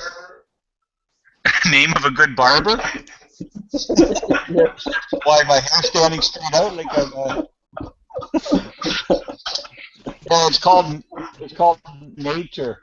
I'm just wondering, you get 50% off a haircut? I haven't paid for a haircut in 20 years, dude. No, me neither. My wife cuts it all the time for me. Hey. Takes a buzzer and goes like that. It's gone. That's all I need. I haven't used shampoo since I was 19. Okay, so we'll go back to Joe's question there. Trails right now, I guess basically all you can say is they're a good set, but unless you've got deep snow, they're not going to work as good. The deeper the snow, the more it'll work. So, Joe, that's about all I can say about that. And, any place, like when I was trapped in Ontario and I did, because obviously I couldn't cut trails to every, pond for my, my snowmobile. So, I'd have my main snowmobile trail and I'd walk, 200 yards, a quarter mile, 100 yards, whatever. And I'd have a fox and a wolf snare, at least one on almost every trail. And, but I'm talking snowshoe trails here. Take it easy on the yogurt. What was that? I said, take it easy on the yogurt. Yeah, I'm lactose intolerant too.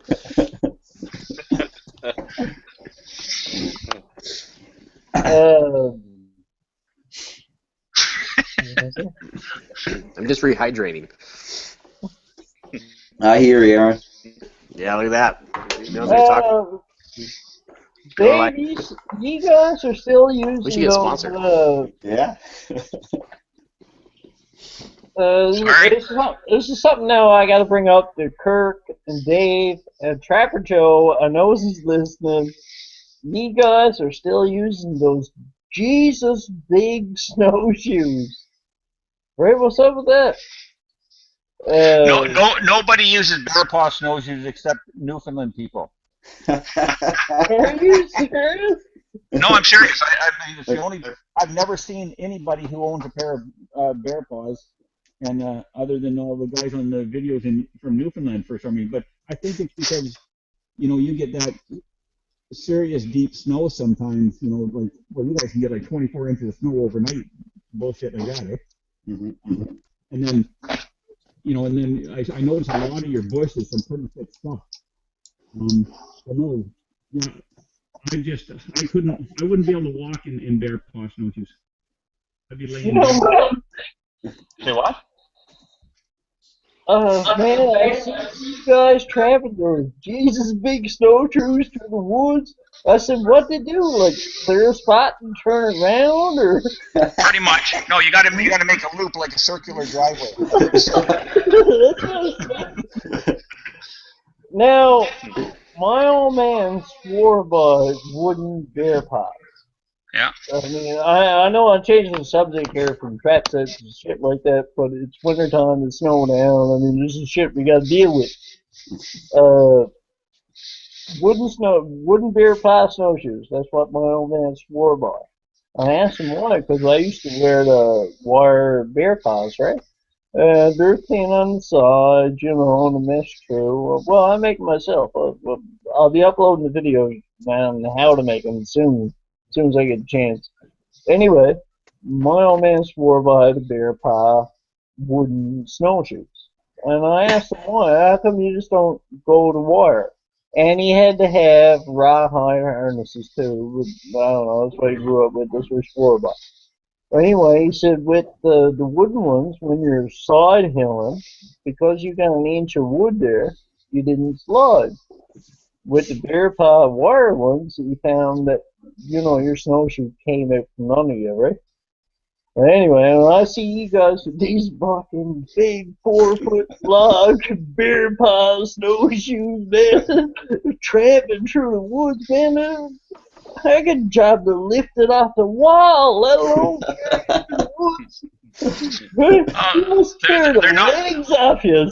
They're not that heavy. You should have seen back when I was living in the bush and I had my tripping shoes, like my long trip shoes. They were 72 inches. Like 14 inches wide. That's like carrying 2 sheets of plywood through the woods.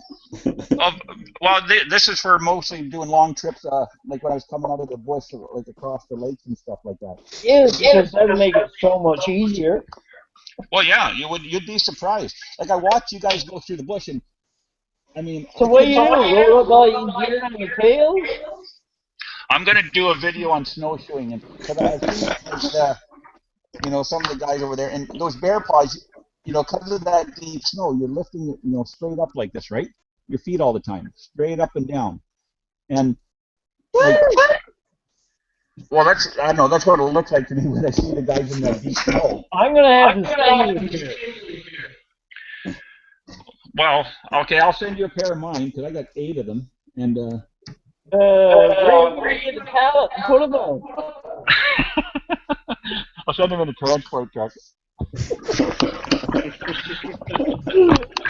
No, I'm only kidding, you know. I know. Well, Dave, I should send you up a pair just for you to try. Once you get used to them, man, and you start using those simple, just a rubber string harness around your boot, I don't think you're going back to the other gear.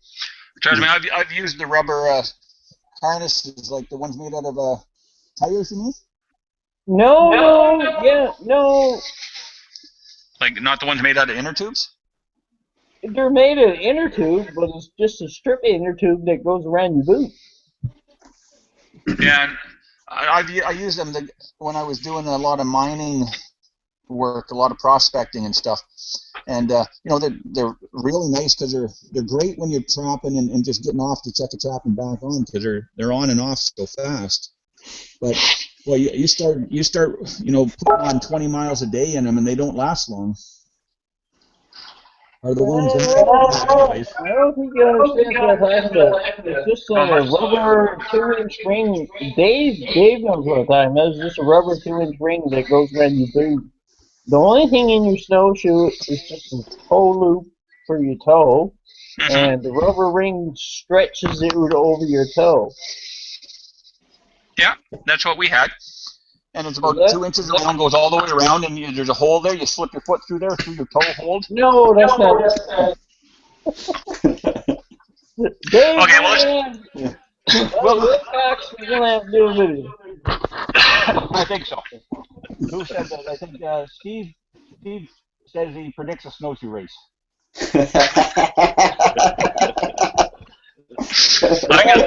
Okay, you do a video with her when you're going, and I'll do one, but I'm going to fast forward mine. Unless I'm really going fast. And I'll do one in the mud. And you'll do one in the mud. Dave, I'm gonna have to do you up and sit and send you up and sit, man. That's all I can say. The harnesses are idiot proof. You carry them. Hey, you guys don't carry harnesses year round. Dave Wilcox, how often do you see a guy in August month with a set of snowshoe harnesses around his rubbers?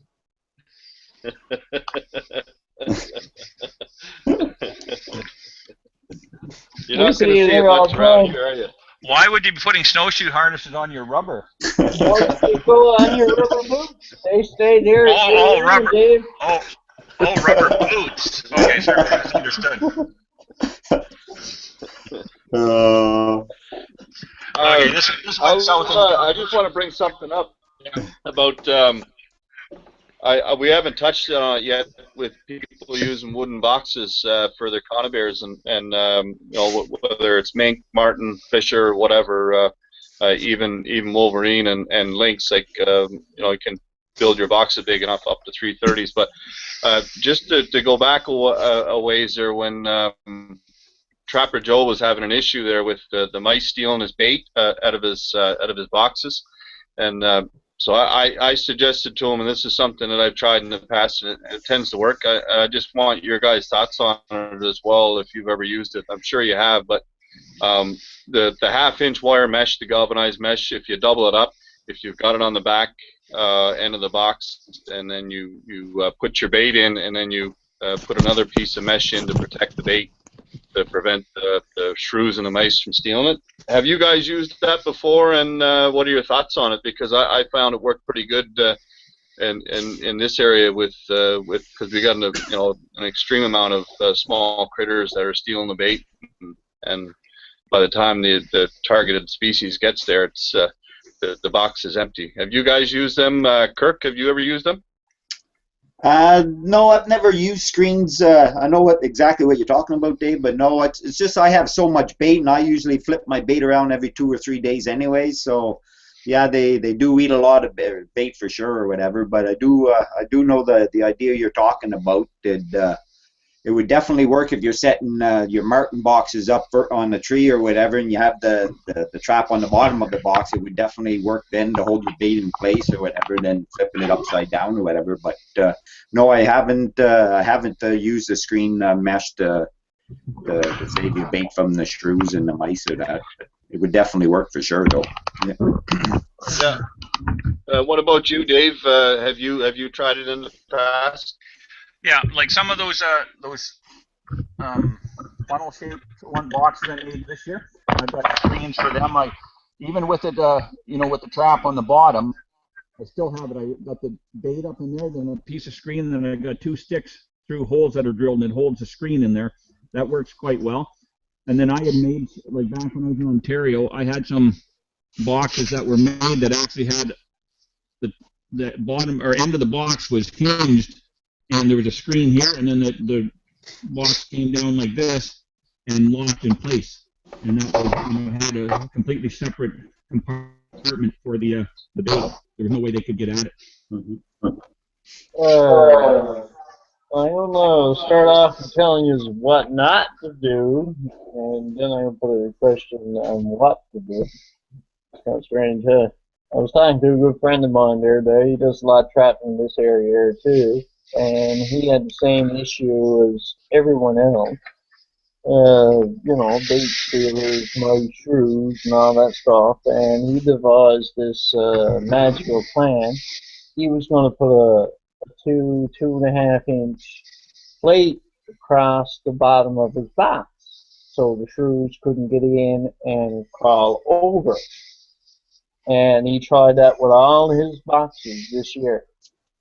And he on average catch around 30 minks a year. And he converted all his mink boxes with those baffles so the shrews couldn't get in and the mice. And he ended up with 2 minks this year. So did that don't work. And apparently not. And the question, so don't do that.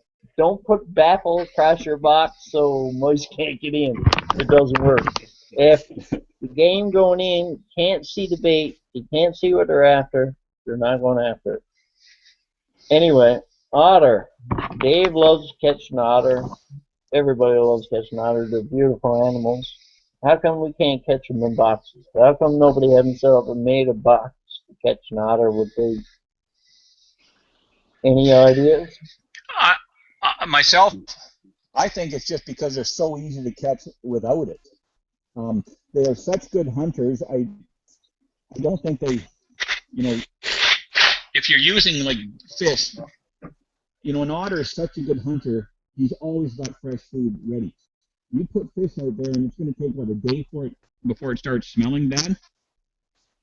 I've caught an otter in a mink trap, a mink box before, but they're so easy to trap in a spillway over a beaver dam, the entrance of an old beaver house, or narrowing in a creek. Why?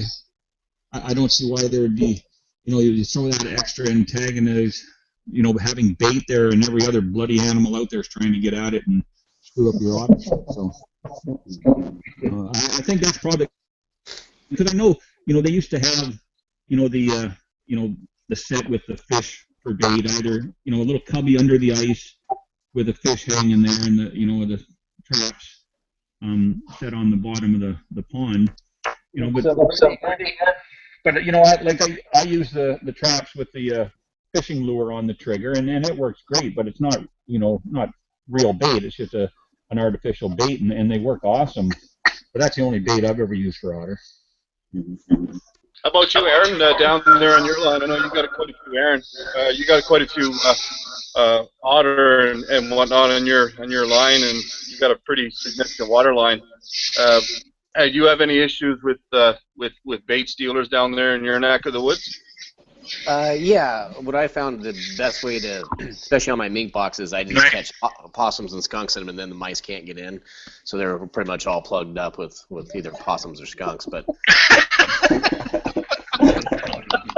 the one thing I did with a couple of my mink boxes this year, and I haven't caught any mink in them, so maybe it's the same scenario that Chris was talking about, but I cut a hole in the top of the box and slid a piece of hardware cloth down so I could lift it up like a slide door, put the bait in the back, and then drop that screen down so they could still see it and smell it, but it was on the other side of the screen. So that was my theory. But who knows? I haven't caught any skunks or possums in them either, so maybe it's working for that. So, but yeah, that's the only box nest I really use because most of our martins are way up the mountains, and that'd be a 2-hour drive each way for me to go try to catch one.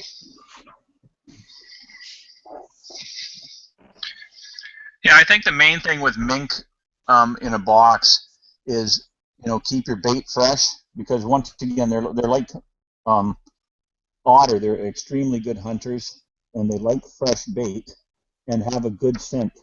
And what you said, Chris, about they like to see, or certain animals like to see the bait. Myself, I find that mink don't like. Well, I completely cover in. I leave the back of the box open so they can see through the screen, but the front where the trap is, I block that in with grass, so they've got to wiggle and work their way to get in there to see what's happening. But for me with mink, it's mainly a fresh bait and a good scent. Yeah, and we still hold that a little bit too, because here it's like I said, it's 45 degrees here today. Yeah, hard to keep fresh bait. Yeah, it's every other day, or it's here. Yeah, for sure. Easily gets getting the scavengers otherwise. I don't know about you guys up there for otter, or mainland otter, or like I say down in the States for otter, but on the East Coast here, and where all the ponds located close to the salt water, otters come up and down these little groups all the time. And usually every little point or knob in the pond, they'll have it tore to pieces. I mean, well, we call them otter rubs. We call them toilet stations. Some are toilet stations, some are feed stations where they eat and stuff like that. What the boys found best down home is fox snares sit tight to the ground. Locking fox snares sit tight to the ground on these otter rubs are killers. I don't know if any of you guys tried those or is working well. Fox snares sit tight to the ground. Yeah, and boys clean up on the otters. Yeah, with fox snares. Yeah, I've never set a fox snare. Personally, I really don't like I won't set I shouldn't say won't, because I did set one this year on otter. But I will not generally set a trap for otter out of the water, just because their fur is so delicate and they start bouncing around on land and stuff like this. I'm just worried about them getting singed and stuff like that. Now, I know one of the fellas, who the heck was it that had 3 otters one day out there, and one of them was eaten, and he was sitting, like you said, Chris, out in the in those little creeks going into the ocean and stuff, and up on dry land, and he had one of his otters eaten, which I have never seen before. I've never seen anything eat an otter. Even when I throw otter carcasses out in the bush, the coyotes won't eat them. Only the birds leave them. But he had a fox eat one right down to nothing left of it. But no, all my otter traps are in the water, and it's I don't know, it's just for whatever reason, I don't know, but I just have this issue with them, with them being delicate and getting singed by flopping around in the bush and stuff like that. So I don't think they're that delicate, Dave. Especially early in the season, October, November month, right? Yeah, That's early. when the boys do it, because they're going around in speedboats doing it. And they're sitting leg holes, they're sitting fox snares, every rub they can find their tail, or whatever they can get to catch those animals in. And yeah, and the fur prices are no different from yours. Yep. I know I've snared 2 of them over the years, and both of them they're actually in a coyote snare one, and they actually twisted out and broke the snare. Oh, really? Really? On land, yeah. And and actually one of them tossed the snare and it worked it off on land, and I found the part that where it had somehow gotten it off, and the other one was just gone. But so I won't set anywhere where I think otters are running with snares, just unless they can get to the water. But Right. generally at that point, I'll set either a 330 or a side wire just because it's easier. Yeah. Yeah. Gillet works too, but I'll let you. Yeah, I find an otter, they fight the snare too much, and otter, they'll fight it, and the fish are there. I don't like catching fish or either in fox snares because they're like they're like the little Wolverine here, man. They twist and they just do a lot of damage to themselves. They're fighting the cable and that. So It seems like the Celestia otter here on the East Coast is quite a bit bigger too. I mean, Dave might be able to, Wilcox might be able to back me up on this one. What do you think, Dave? The otter here on the East Coast seems a bit bigger, a bit larger. Dave's off right now. Yeah, he's bathroom break. Oh, Yeah, well, here I'm pretty sure that if you were setting and told again, like, I don't think it's a legal set here. I'm looking for my book, and God knows I should keep one with me everywhere I go. I didn't think you read that thing. Well, I have now in the last week. But yeah, I don't think snares are legal here for otters. I'm not 100% sure. I'm just 99% sure. probably only a drowning set. That's all. Okay. And yeah, and there's a couple mentions up here. Yeah, and the number one thing for otter is gang sets. You almost never set one otter trap by itself. No. But I'll tell you guys one thing I've noticed out here. Kurt, you can let me know about your area. When I was in Ontario, adult male otters were always traveling by themselves. Yeah. You get the female, and then usually 3 or 4 babies with her all the time. But the males were always by themselves. Yeah. Here in the mountain where I'm trapping now, almost every time I catch a big male otter, there's another one with it. Like the one that I caught the 2 otters together in the trap, that was 2 adult males. They were both XX large otters. And it's right up to the point of I'm sitting there thinking, what is this? Brokeback Mountain otter trapping or what?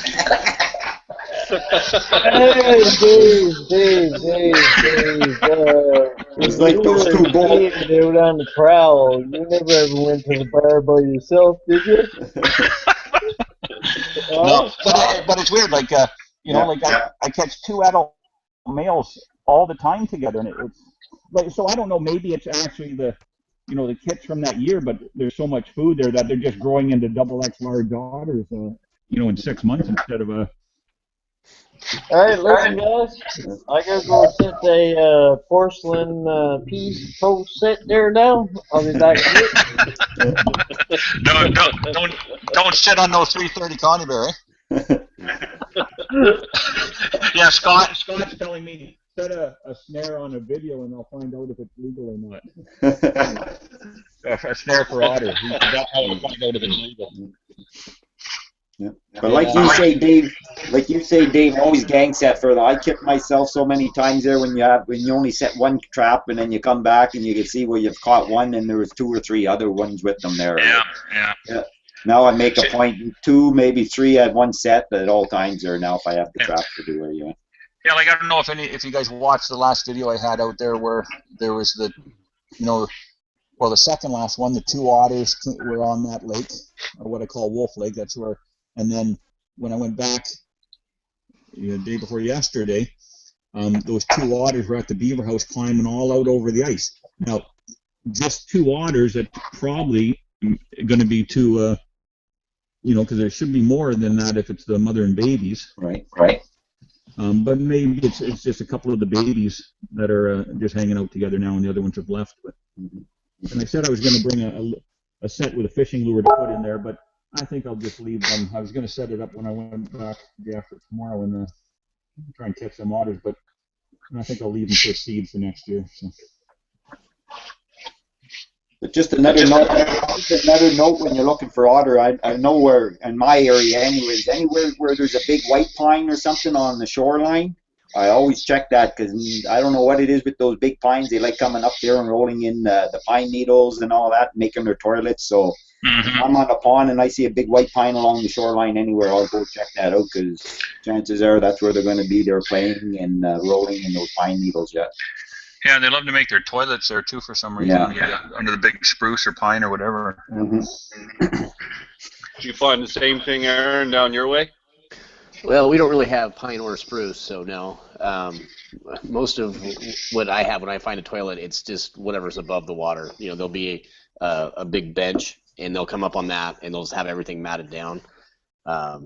Which, if you find one of those, it's like a gold mine because if they're covered, that means there's a whole family using it. And same thing, I'll set 3 or 4 sets on it, and you know, once I usually get to 2 in one area, I'll move on just because I want to keep them around enough to be able to year after year. Yeah, and I almost never set otter toilets here where I am because it seems everywhere they come out of the rivers, it's a deer trail going down where they cross the river. So if I start dropping in number 4s on a slide wire, I don't want to pull it up and have a deer at the end of that slide wire. Yeah, and there's a lot of where there's these big ponds, and they'll drop down. And, you know, there's nothing going up the bank past the toilet. It's a shelf. You got to wade in to get to them. There'll be a high spot. Right. And that seems to be what, as far as toilets. But most of what I run is just, you know, is going to be more just on a trail. That's everything is used. Beavers. Right. You know. Yeah, I used to set them lots in Ontario where, like, the same thing, a rock sticking out into the lake, you know, and they'd be up there and just rolling in the moss and covering, pooping all over the place there and stuff like that. So.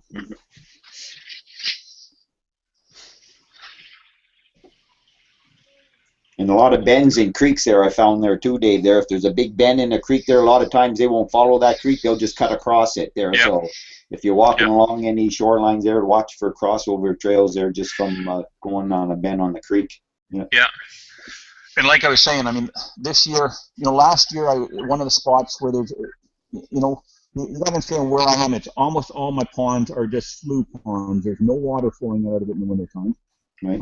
Very little in the summer. If you get a lot of rain, you know, there might be a wet spot that you coming out of it. But you know, last year there's one spot where it's a little dip, and my trail goes through there, and I had a couple inches of snow, and an otter slide went right down the middle of that dip.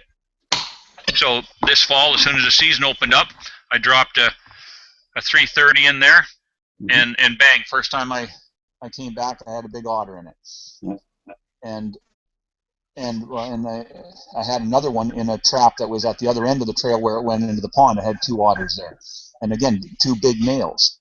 You know, that wasn't a spot that I would ever, because there's no trail or nothing there. They just slide through the willows and down this little draw, and you know. But I saw the tracks. You know, next year dropped it in there. Bang, he was there. Yeah. And I get in the habit of doing that in the winter time too. Like you say there, if you see them sliding through the trees, I'll mark that with a ribbon there, and then sure as shit come fall, it doesn't look like nothing there, and you just slap a trap there because they'll run that year after year after year there. Yeah. Yeah, I think otter crossovers in the woods. Like, I know there was an article it was in APA's Trappers magazine there a couple years back, and there was a fellow there that has a lot of success with all dryland Conibear 220 sets on the crossovers, and these crossovers aren't just like a 20-foot crossover from a brook to a pond. Like, these crossovers are like in the thick of the woods, and you know, where you would least expect to see the otters to be using. And this guy swore by having those sets in the heavy woods in the timber, and he said if you can mark them and identify them, he said every year after year, you'll do well there. So yeah, I had spots like that on my last line in Ontario, Dave. There was a height of land. You know, there's a creek system here with a pond that comes up, and then the pond just, you know, goes into a grassy area, and then a ridge, and then about a quarter mile over to another pond system that flowed that way. But you know, and I caught otter there every year, but I didn't set in the bush because I don't know, for whatever reason, me and ravens just love to find everything I catch and chew the shit out of it. Now, where that trail comes through the bush, a swampy area, there was always a channel wore out over the centuries about that deep and about this wide right through this marsh. It went straight down like this, and I would, put 2 or 3 traps in there, and every year for sure 3 or 4 otter a year, and then they'd pull the traps out. And there'd be more otters going through there, but like I said, you don't want to just kill everything and leave some. The set that I have with the fishing lure on the trigger. Scott set that up. I don't know if anybody saw the picture, but he caught a snapping turtle in that set this year. That'd freak you when you pull that lure up. Sister, good eating, Dave. That's what I hear. But just one more little note on while we're on otters there. I remember an old timer told me there years ago there on beaver. Obviously, everybody traps beaver dams. The main normally the main crossing for beavers is dead center of the dam. But if you carefully look on each end of the dam, a lot of times the otter won't cross on those beaver dams, those beaver trails. They'll cut off to the side, and it won't stand out very good there. But you'll see a faint trail just crossing around the edges of the beaver dam, and then they continue on. So you're definitely look for them and set them up, because my otter count just doubled there when I started setting them up there. Yeah. And you'll get a lot of rats out of those little narrow trails too. Right. Yeah. Gary Larson wants to know about when we get our snare refusal. Do you feel it's during daylight? Yeah, Gary. A lot of times daylight or full moon type areas or times. Sometimes a full moon is even worse because it seems to make the snare glow in the dark almost. Yeah, just to touch base on that, I can fully.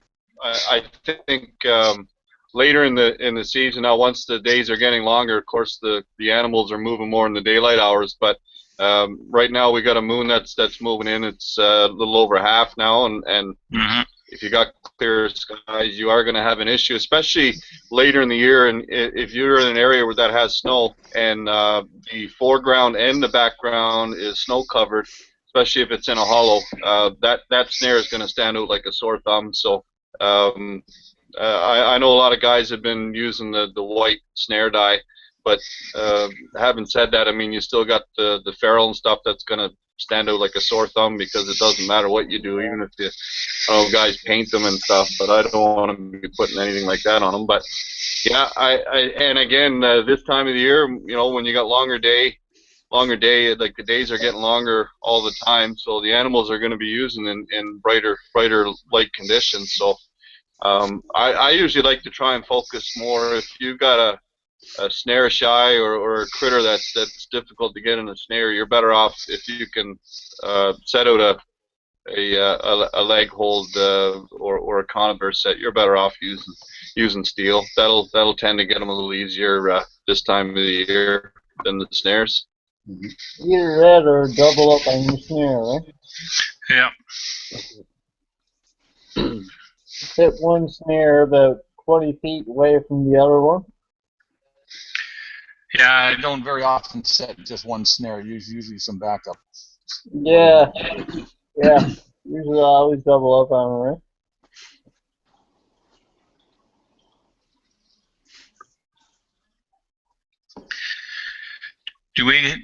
Do you guys target wolves, or do you guys that target wolves have them jump boundary fences? No, Sam, there's no fences anywhere near me, but I don't know if anybody else is after wolves. Like I'm up in the Duck Mountains, and we're in it's a 60 by 70, I don't know, approximately like that square mile area of solid bush. There's no. Yeah, again, we don't have much with the 5-strand barbed wire in this neck of the woods here, and of course the wolves are pretty scarce. But I don't know. I wouldn't be able to answer with that question with regards to whether or not the wolves can jump a 5-strand barbed wire fence. I mean, I seen a coyote video there just yesterday, running off. I don't know. It might have been Kirk that shared it maybe on Facebook, but it was a coyote that was running off with a house cat in the back of someone's yard with a swimming pool nearby. And Cha-ching. that coyote just that coyote had the cat in its mouth, and it jumped up over like a 6-foot fence and cleared it like it was nothing, and hopped over and just took off. So yeah, I can just tell you, like right now, just south of me, there's guys that have well, the one guy has 5 timber wolves right in his cattle pens, and they're coming right in through the fences every day, and he's got somebody that that there now that's going to go and try and get him, but yeah, they've been in there every day for a week. Some of the guys that come in the restaurant, if they get, especially when they're calving, a pack of wolves will come out of the riding mountain, and they'll they'll come right into the calving pens and just stand there like they're waiting for one to drop and then run away with it. So once they get out there and get hung out there, the wire doesn't mean too much to them. Aaron, down there, I guess I know you got a lot of farmers land and stuff around your area. I don't know if the wolves are getting any thicker down there or not, but do you have any input on with regards to that question with canines having issues with getting through the fences down your way? Yeah, the wolves they're coming into Oregon. They're mostly on the east side, and they're pretty much denying that they're here, but people keep getting pictures of them on trail cams, and they said we had 18, but all of a sudden they revised it to 80 or something. Anyway, there's a bunch of them, but I know out east where I hunt, there's fences, but I don't know why most of them wouldn't be a boundary at all. They're either going to go under it or I think just jump over it. Yeah, I think that's what he was asking, is if they go under most of the time. I just seen a post from them, or they jump it like coyotes, because no, I think even deer, you look at most deer go under, but then go over the fences. But I've seen big bucks that have literally, because big bucks are just lazy, and they've literally gone under their belly and crawled like this to go under a fence rather than jumping it. And I've watched, I've got a dozen deer in my front yard every day running through the field, and I watch, and one will go over the fence, the next one will go under it, and it's hard to judge what you think they're going to do. Somebody wants to know what's the top 3 or top 5 best tasting meat we can trap. Hey, I can answer that one. 3 or top 5 best tasting meat? That we can trap. Number 1, beaver. Number 2, lynx. Number 3, wherever shit you can find. Number 3, depends on how hungry you are. But yeah, those 2 I have to agree with, except I'd flip them around. The lynx first. Coons are good eating, but I don't catch them up here too much. Muskrat are fairly good to eat as long as you know how to take the glands out of the back leg. But if you cook them with that gland in there, the entire meat tastes like a muskrat, and that's what it tastes like. Well, I got to throw one more in there, Dave, and that's probably salt fish. If you're trapping water fur, salt fish. Well, you catch fish in your traps? No, bait. Oh.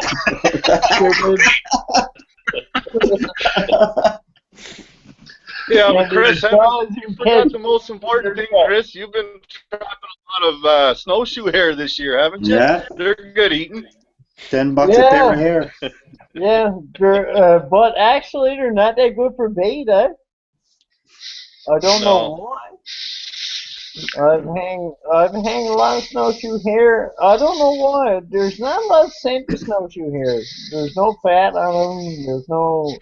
I don't know why. But I've read snowshoe is not that great for bait. Yeah, I've read studies too that a person can eat all the snowshoe hares they can catch and still starve to death. Yeah. So there's not an ounce of fat in that meat. Yeah. There's no fat on a rabbit, eh? Yeah. No nutrition's Not in much. But Well, it's all protein. That's the issue. Yeah. There's all protein and zero fat, and therefore you get an overdose of protein in your diet with zero fat. The issue with our digestive system and our maintaining a healthy, is you got to have a percentage of fat, and snowshoe hair just has little to nothing. And that was something we learned in survival training is. If you're going to be out in the woods and you're only eating and living on snowshoe hair, you're not going to last any longer than 10 days to 2 weeks, and you're going to be looking to get medevac out of it. So, is there any young kids listening on right now? Just me. Somebody asked me. That was one thing. That was one big thing I want to address here tonight, guys. When we were around there, if there's any young guys watching or anything like that, don't feel intimidated by the chat. Feel free to go ahead and ask a question, because I know there's some young guys and young trappers on there might be a little intimidated by, what we got on the go here, right? But by all means, guys, feel free to ask questions there on the sidebar. Ask a question, whatever it is, one of us will answer, right? Yeah. That's what we're here for, yeah. That's exactly what we're here for, Kurt. I know, I can see some of these young guys on the sideline here and kind of intimidated by what we got on the go here, right? But feel free, guys, whoever's there, jump in, ask a question. Yeah.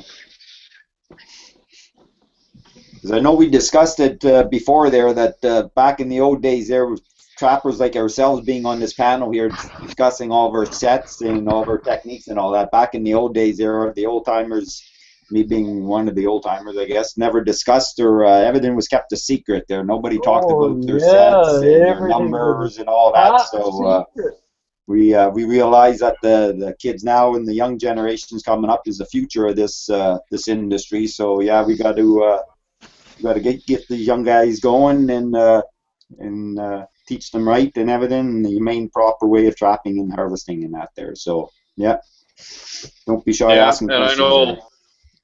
Yeah, and I know Aaron, Backyard Meat, a lot of his videos he shares having his two boys out with him there, whether it's hunting, trapping, all the above, anything to enjoy the outdoors, and he certainly is doing a fine job in educating his boys. That's what it's all about too, is however you can pass that on to our future generations and encourage it.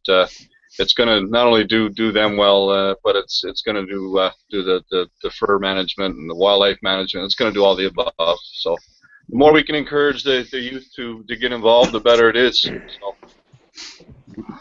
Exactly, yeah. And I got some good news. That's what makes memories. Yeah. We give up the rabbit line there for a little while, waiting for conditions to get good. And I believe the last time I said rabbits were selling for $12 a brace. Well, guess what? Rabbits are scarce. Price has gone up to $18 a brace now. 2 rabbits is worth more than a beaver pelt. So what are you going to do? Yeah. Me and the next door neighbor there now are heading out tomorrow morning, and we're hoping to set 100 snares tomorrow. And well, the catch limit each is the bag limit and catch limit is the same. It's 40 rabbits a day. So we're hoping to get 100 rabbit snares set out tomorrow, and cash in on the bounty. Sakalai wants to know what camera everybody uses. I just use a small, it's a Canon, just a little guy about yay big. It's not in here right now, or I'd show you. It's downstairs, but I'm not sure what the model number, but it's just a small, it's, on the $150 camera, and it takes real nice video, as long as you don't move it real fast like that, apparently, like everybody tells me all the time. Yeah, and myself, I use, I don't know if you can see it, that's all I use, is just a Sony 240 or whatever. They're worth about $120 or whatever, and that's all I use there, and they take real good pictures and all that stuff. And then I know a lot of us use the GoPro too there, which we get bad feedback on some of them or whatever, so. GoPro's okay, but I Right. use the Sony Handycam. Yeah. Okay. Yeah. And Gary, Well, I think it costs about $400. The Option that's camera is great for uploading videos and shit like that because it compresses them all and stuff. But the only thing I found, you can't. If you're into what we're doing, I mean, every day is not a beautiful day, right? And you've probably seen that from my last video. I'd love to have a camera where I can put something on it to muffle the wind from the mic. yeah. And in order to do that, I got to step up from a $400 camera to a $1,200 camera. And you guys are not making enough views for me to do it. Well, I just recently upgraded my camera. I use a Canon Vixia 600, I think is what it is. And I bought actually a package. It was on eBay. I think it was $340, and it came with a separate mic that has a windscreen on it. Oh, And yeah. it made all the difference in the world because I used to just use my cell phone, and then I went up to a normal like point and shoot camera, a Canon, a nice camera, but it didn't have a very good mic on it. And then I got this little guy. It's got a little plug-in thing on it, and put it on a tripod. How much you say, Aaron? I think it was $340, and it came with a tripod and an extra Oh, there battery. you go. U.S., Canada, that's like $2,000. You're gonna have to make a trip down here.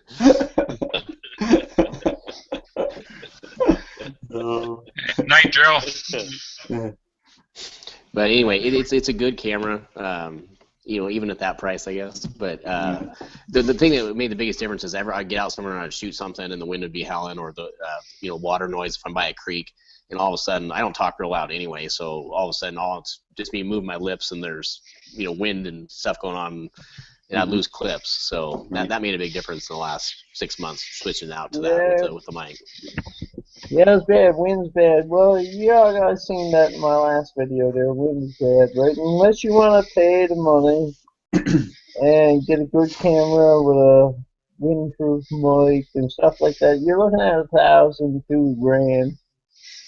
But if you're like us, I mean, $300-400 to get you a good GoPro, and if you're planning on talking, for God's sakes, guys, take the case off it.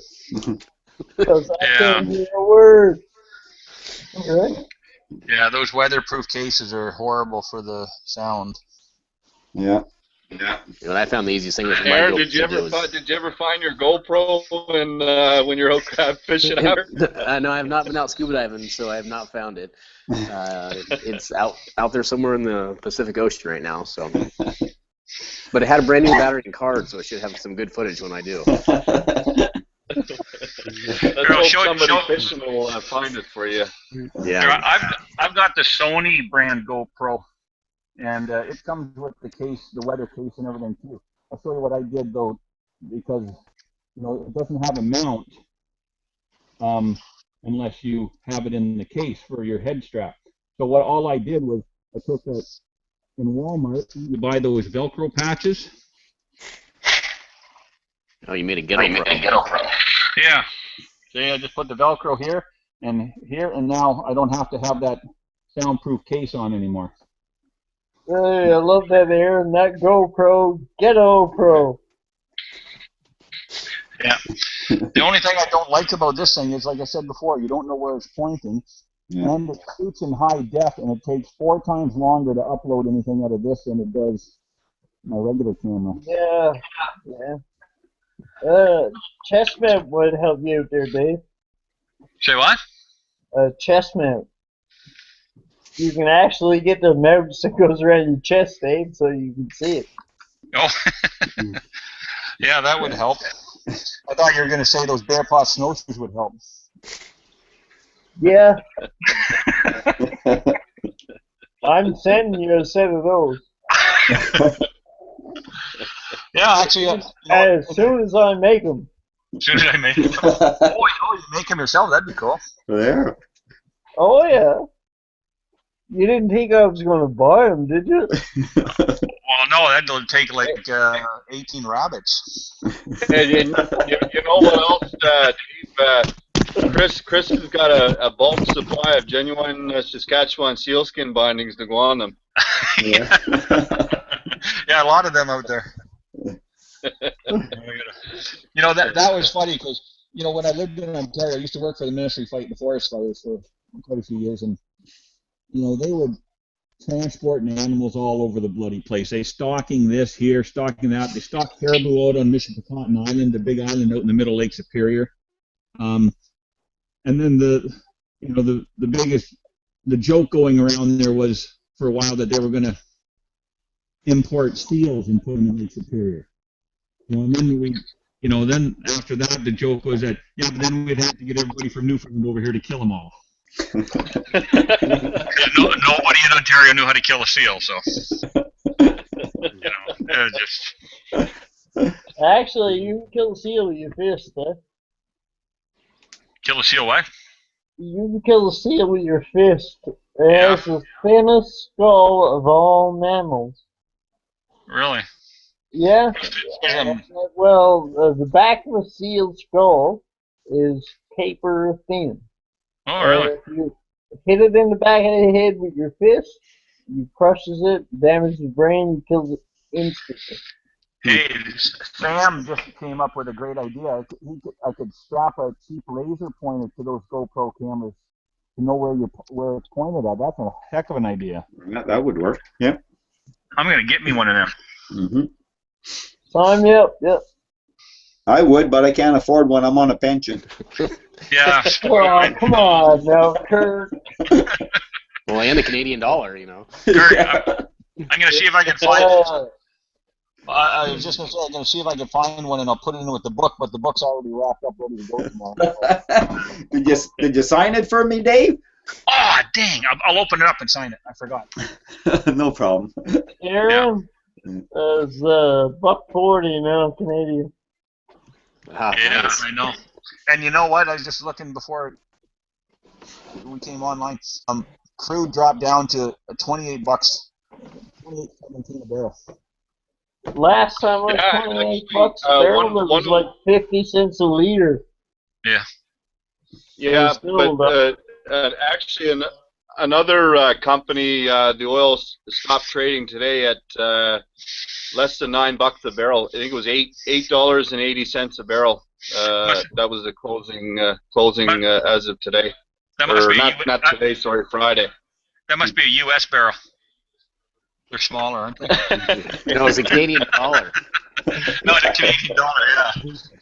Yeah. No, it was a U.S. dollar because that'd be 40 to some Canadian. So. Yeah. Yeah, that's wild. Where the heck is this going?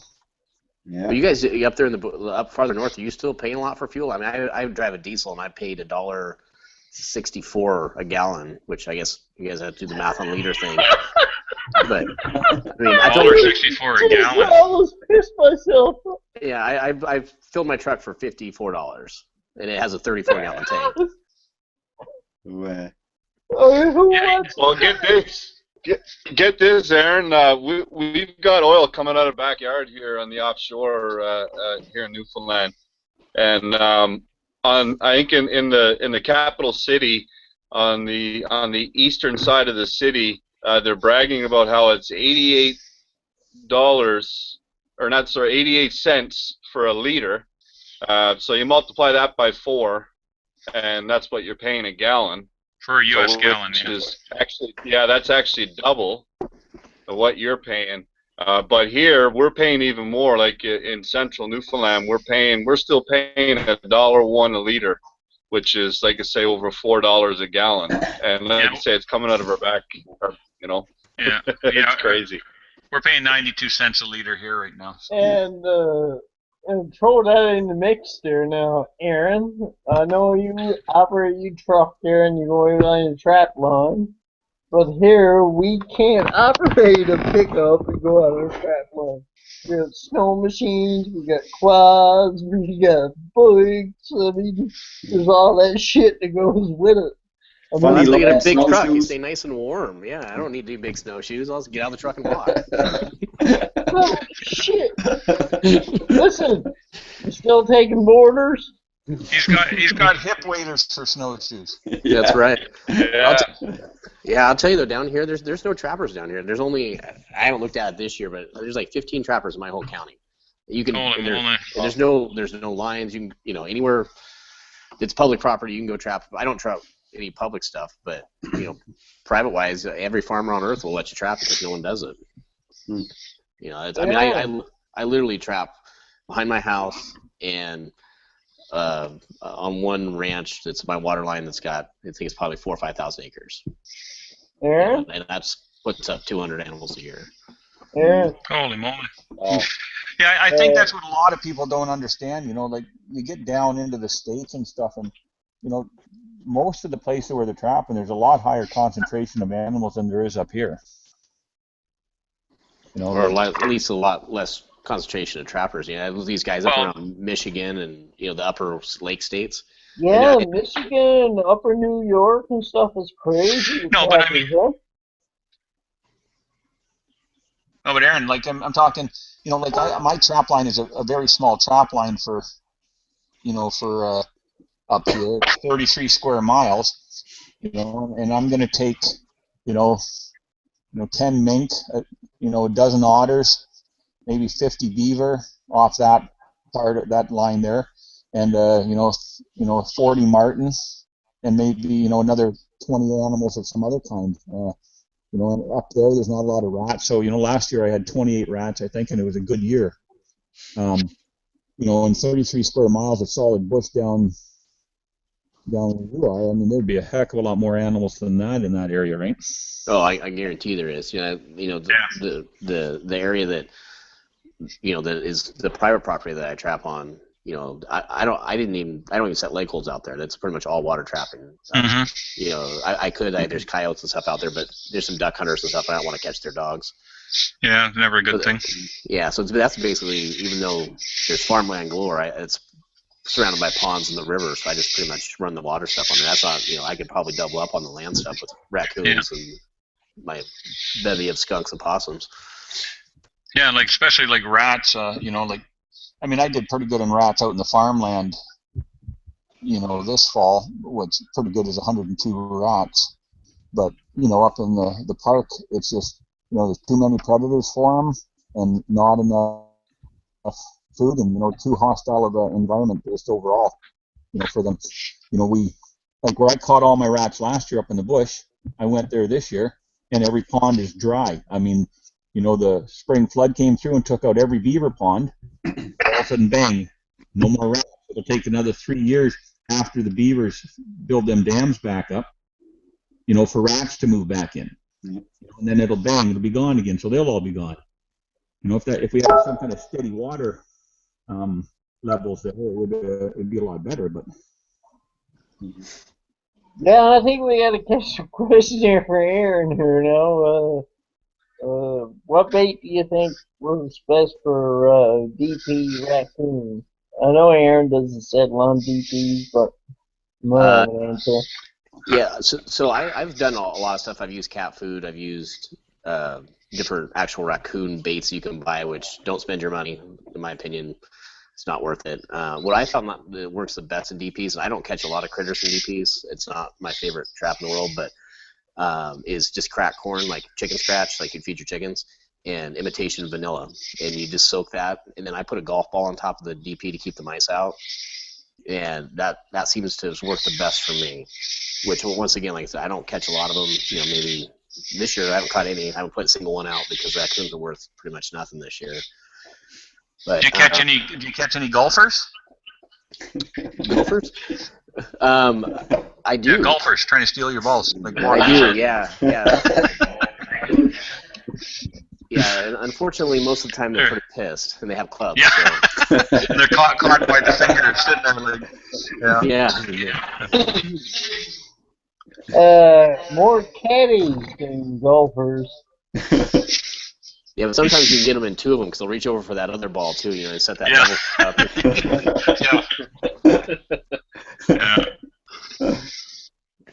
Yeah. Anyway, that's what I would use. It's super cheap. I mean, a bag of corn's, well, I don't know what it is up in Canada, but down here it's $12, and the imitation vanilla is like $1 or $2 at the store.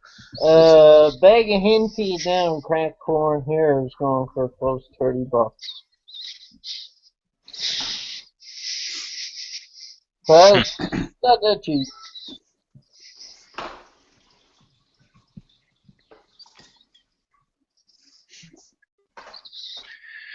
Yeah. Swamp Ducky says he had a bad feed or something. He had to crash it. So seeing, I mean, I was looking forward to talking to him. I'll be right back, you guys. Yep. Their porcelain set.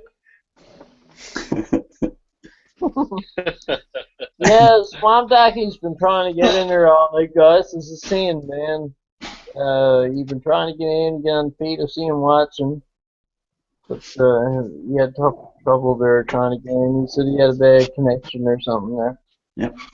Yeah, it seemed like No comment on sod there. every time I came to ask a question, he disappeared, and then he'd be right back afterwards. I think he was just dodging it. Yeah, no, something going on with there. Geez, did you go in your pants, Dave? No, I just wanted to get some info here for you. Yeah. Some of the guys are talking about how many, trappers there are. I think Aaron, you mentioned it, and who else here did? Tackle-Eye. They've got it in the trapping regulations here. They've got the Manitoba trapping licenses issued. Now this is in 2010, there was 7,700 in Manitoba, in all of Manitoba. And then it's just gone up. In 12-13, there was 9,000, and now it's 8,500. But if you look back, I've seen this chart, but if you look back 20 years, it was as high as 23,000, and it's gone from 23,000 down to 8,000 right now in a matter of 30 years. Wow. Yeah, it's done the same thing here in Oregon, but not that big in numbers. It went from like, I don't know, 18,000. I think it's down to 2,300 for the whole state now. Oh, really? And most of them are on the east side because it's more rural, and a lot of guys catch tons and tons of coyotes out east. So, okay. Yeah, but over on this side where the people are, I mean, nobody traps pretty much. Besides me. Awesome for you. Yeah. Yeah, it can be frustrating when there's a lack in interest, and I mean the fur market's got a lot to do with it. I know.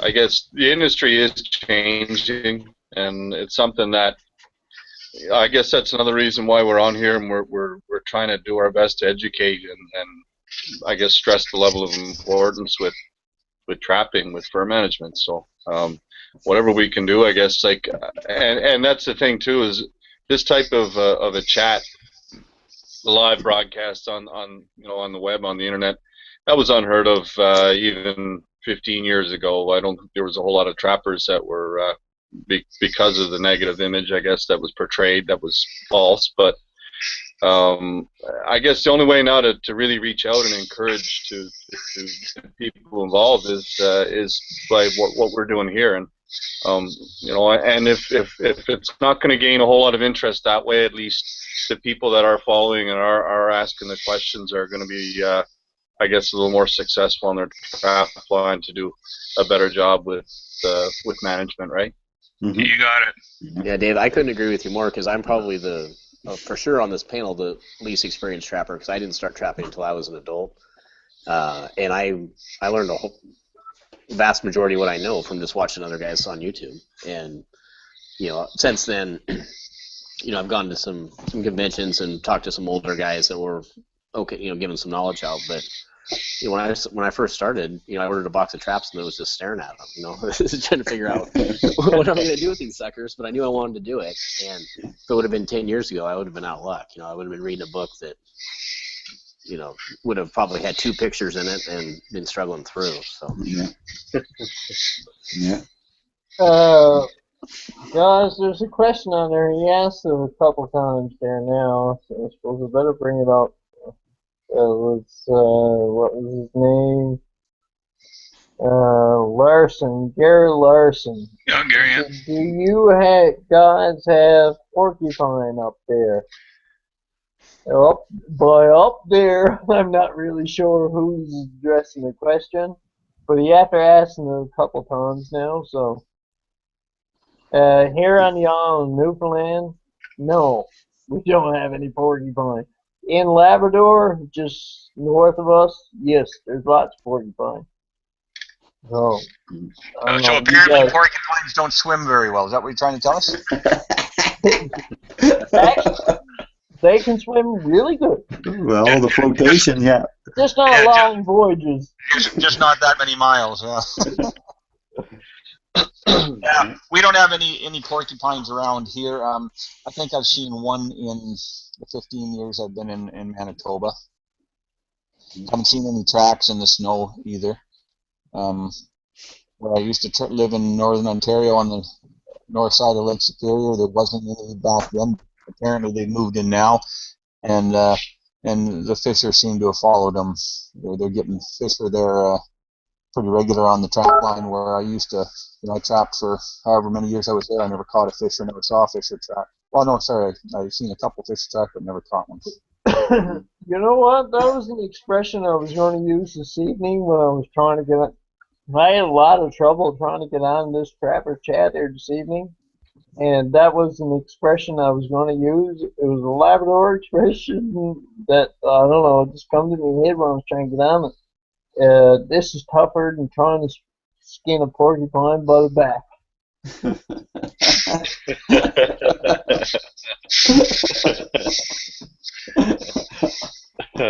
Yeah. Well, here in Ontario, we have lots of porcupines, and I don't know if I haven't really followed the law very much on them, but before they were, I know they were protected. They were more of a survival animal. If you ever got lost in the bush, obviously they're very easy to capture and kill and skin and that, so they were protected. But to be honest with you, I haven't followed the laws lately to see if they ever lifted that ban on them or not, or if we're able to harvest them or shoot them or whatever. I couldn't actually tell you that, but I know at the time they were protected, that they were more of a survival food if you ever got lost there. It tastes like small beaver. Yeah, I've eaten them before there when I was a kid there, yeah. Yeah, it tastes like small beaver. Yeah. Yeah, pretty well the same. What about you, Aaron? You got them down there, Aaron? yeah, we have them on both sides of the mountain here. So they're more out east, but yeah, they're not real popular here because of the timber industry. So they do a pretty good job of trying to keep them thinned down. Mm-hmm. Yeah, they play hell on the white pines, that's for sure. Yeah. Try eating them, Aaron? No, I've actually never eaten one. I've heard they're good though. So I mean, I'll give it a whirl. I'll eat just about anything. I had a couple dogs that tried eating them one time. Didn't work out so well for the dogs. Yeah. You mean your wife's dog? Yeah. Listen, got 3 You kids mean here. your wife's dogs, right, Dave? Game. No, I got a this is full-time job. This is back when I was younger. They were my dogs, not these ones. Yeah. These ones didn't work out too good at my coyote bait. They're her dogs.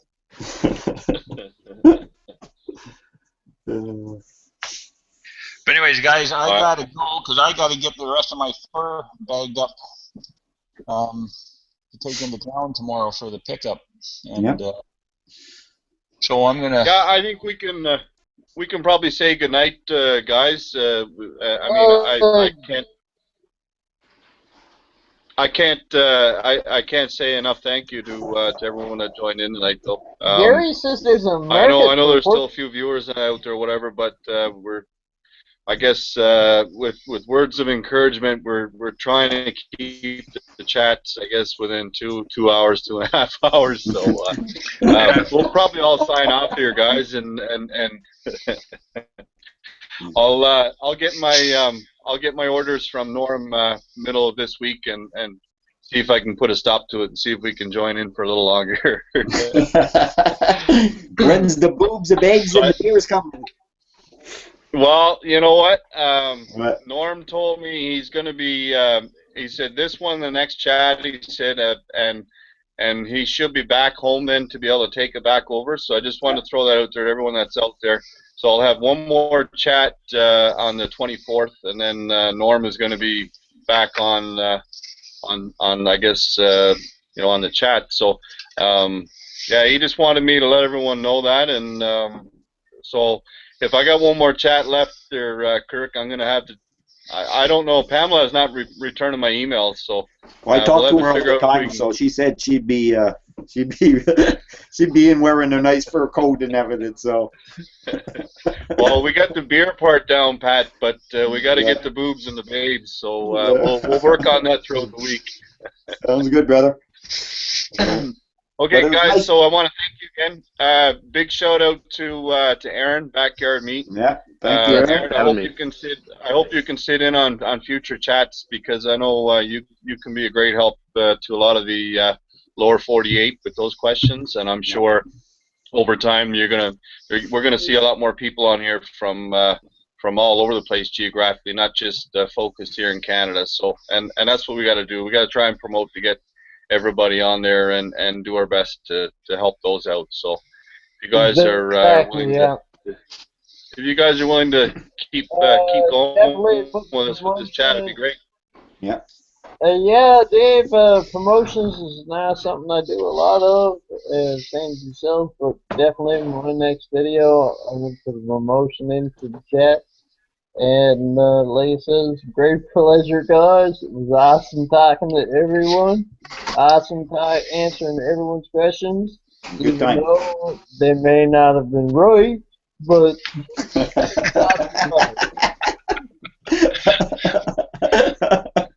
hope everyone has a wonderful evening. like Looking forward to seeing you next Sunday, guys. All right, We always say, Chris, if you can't be right, be loud.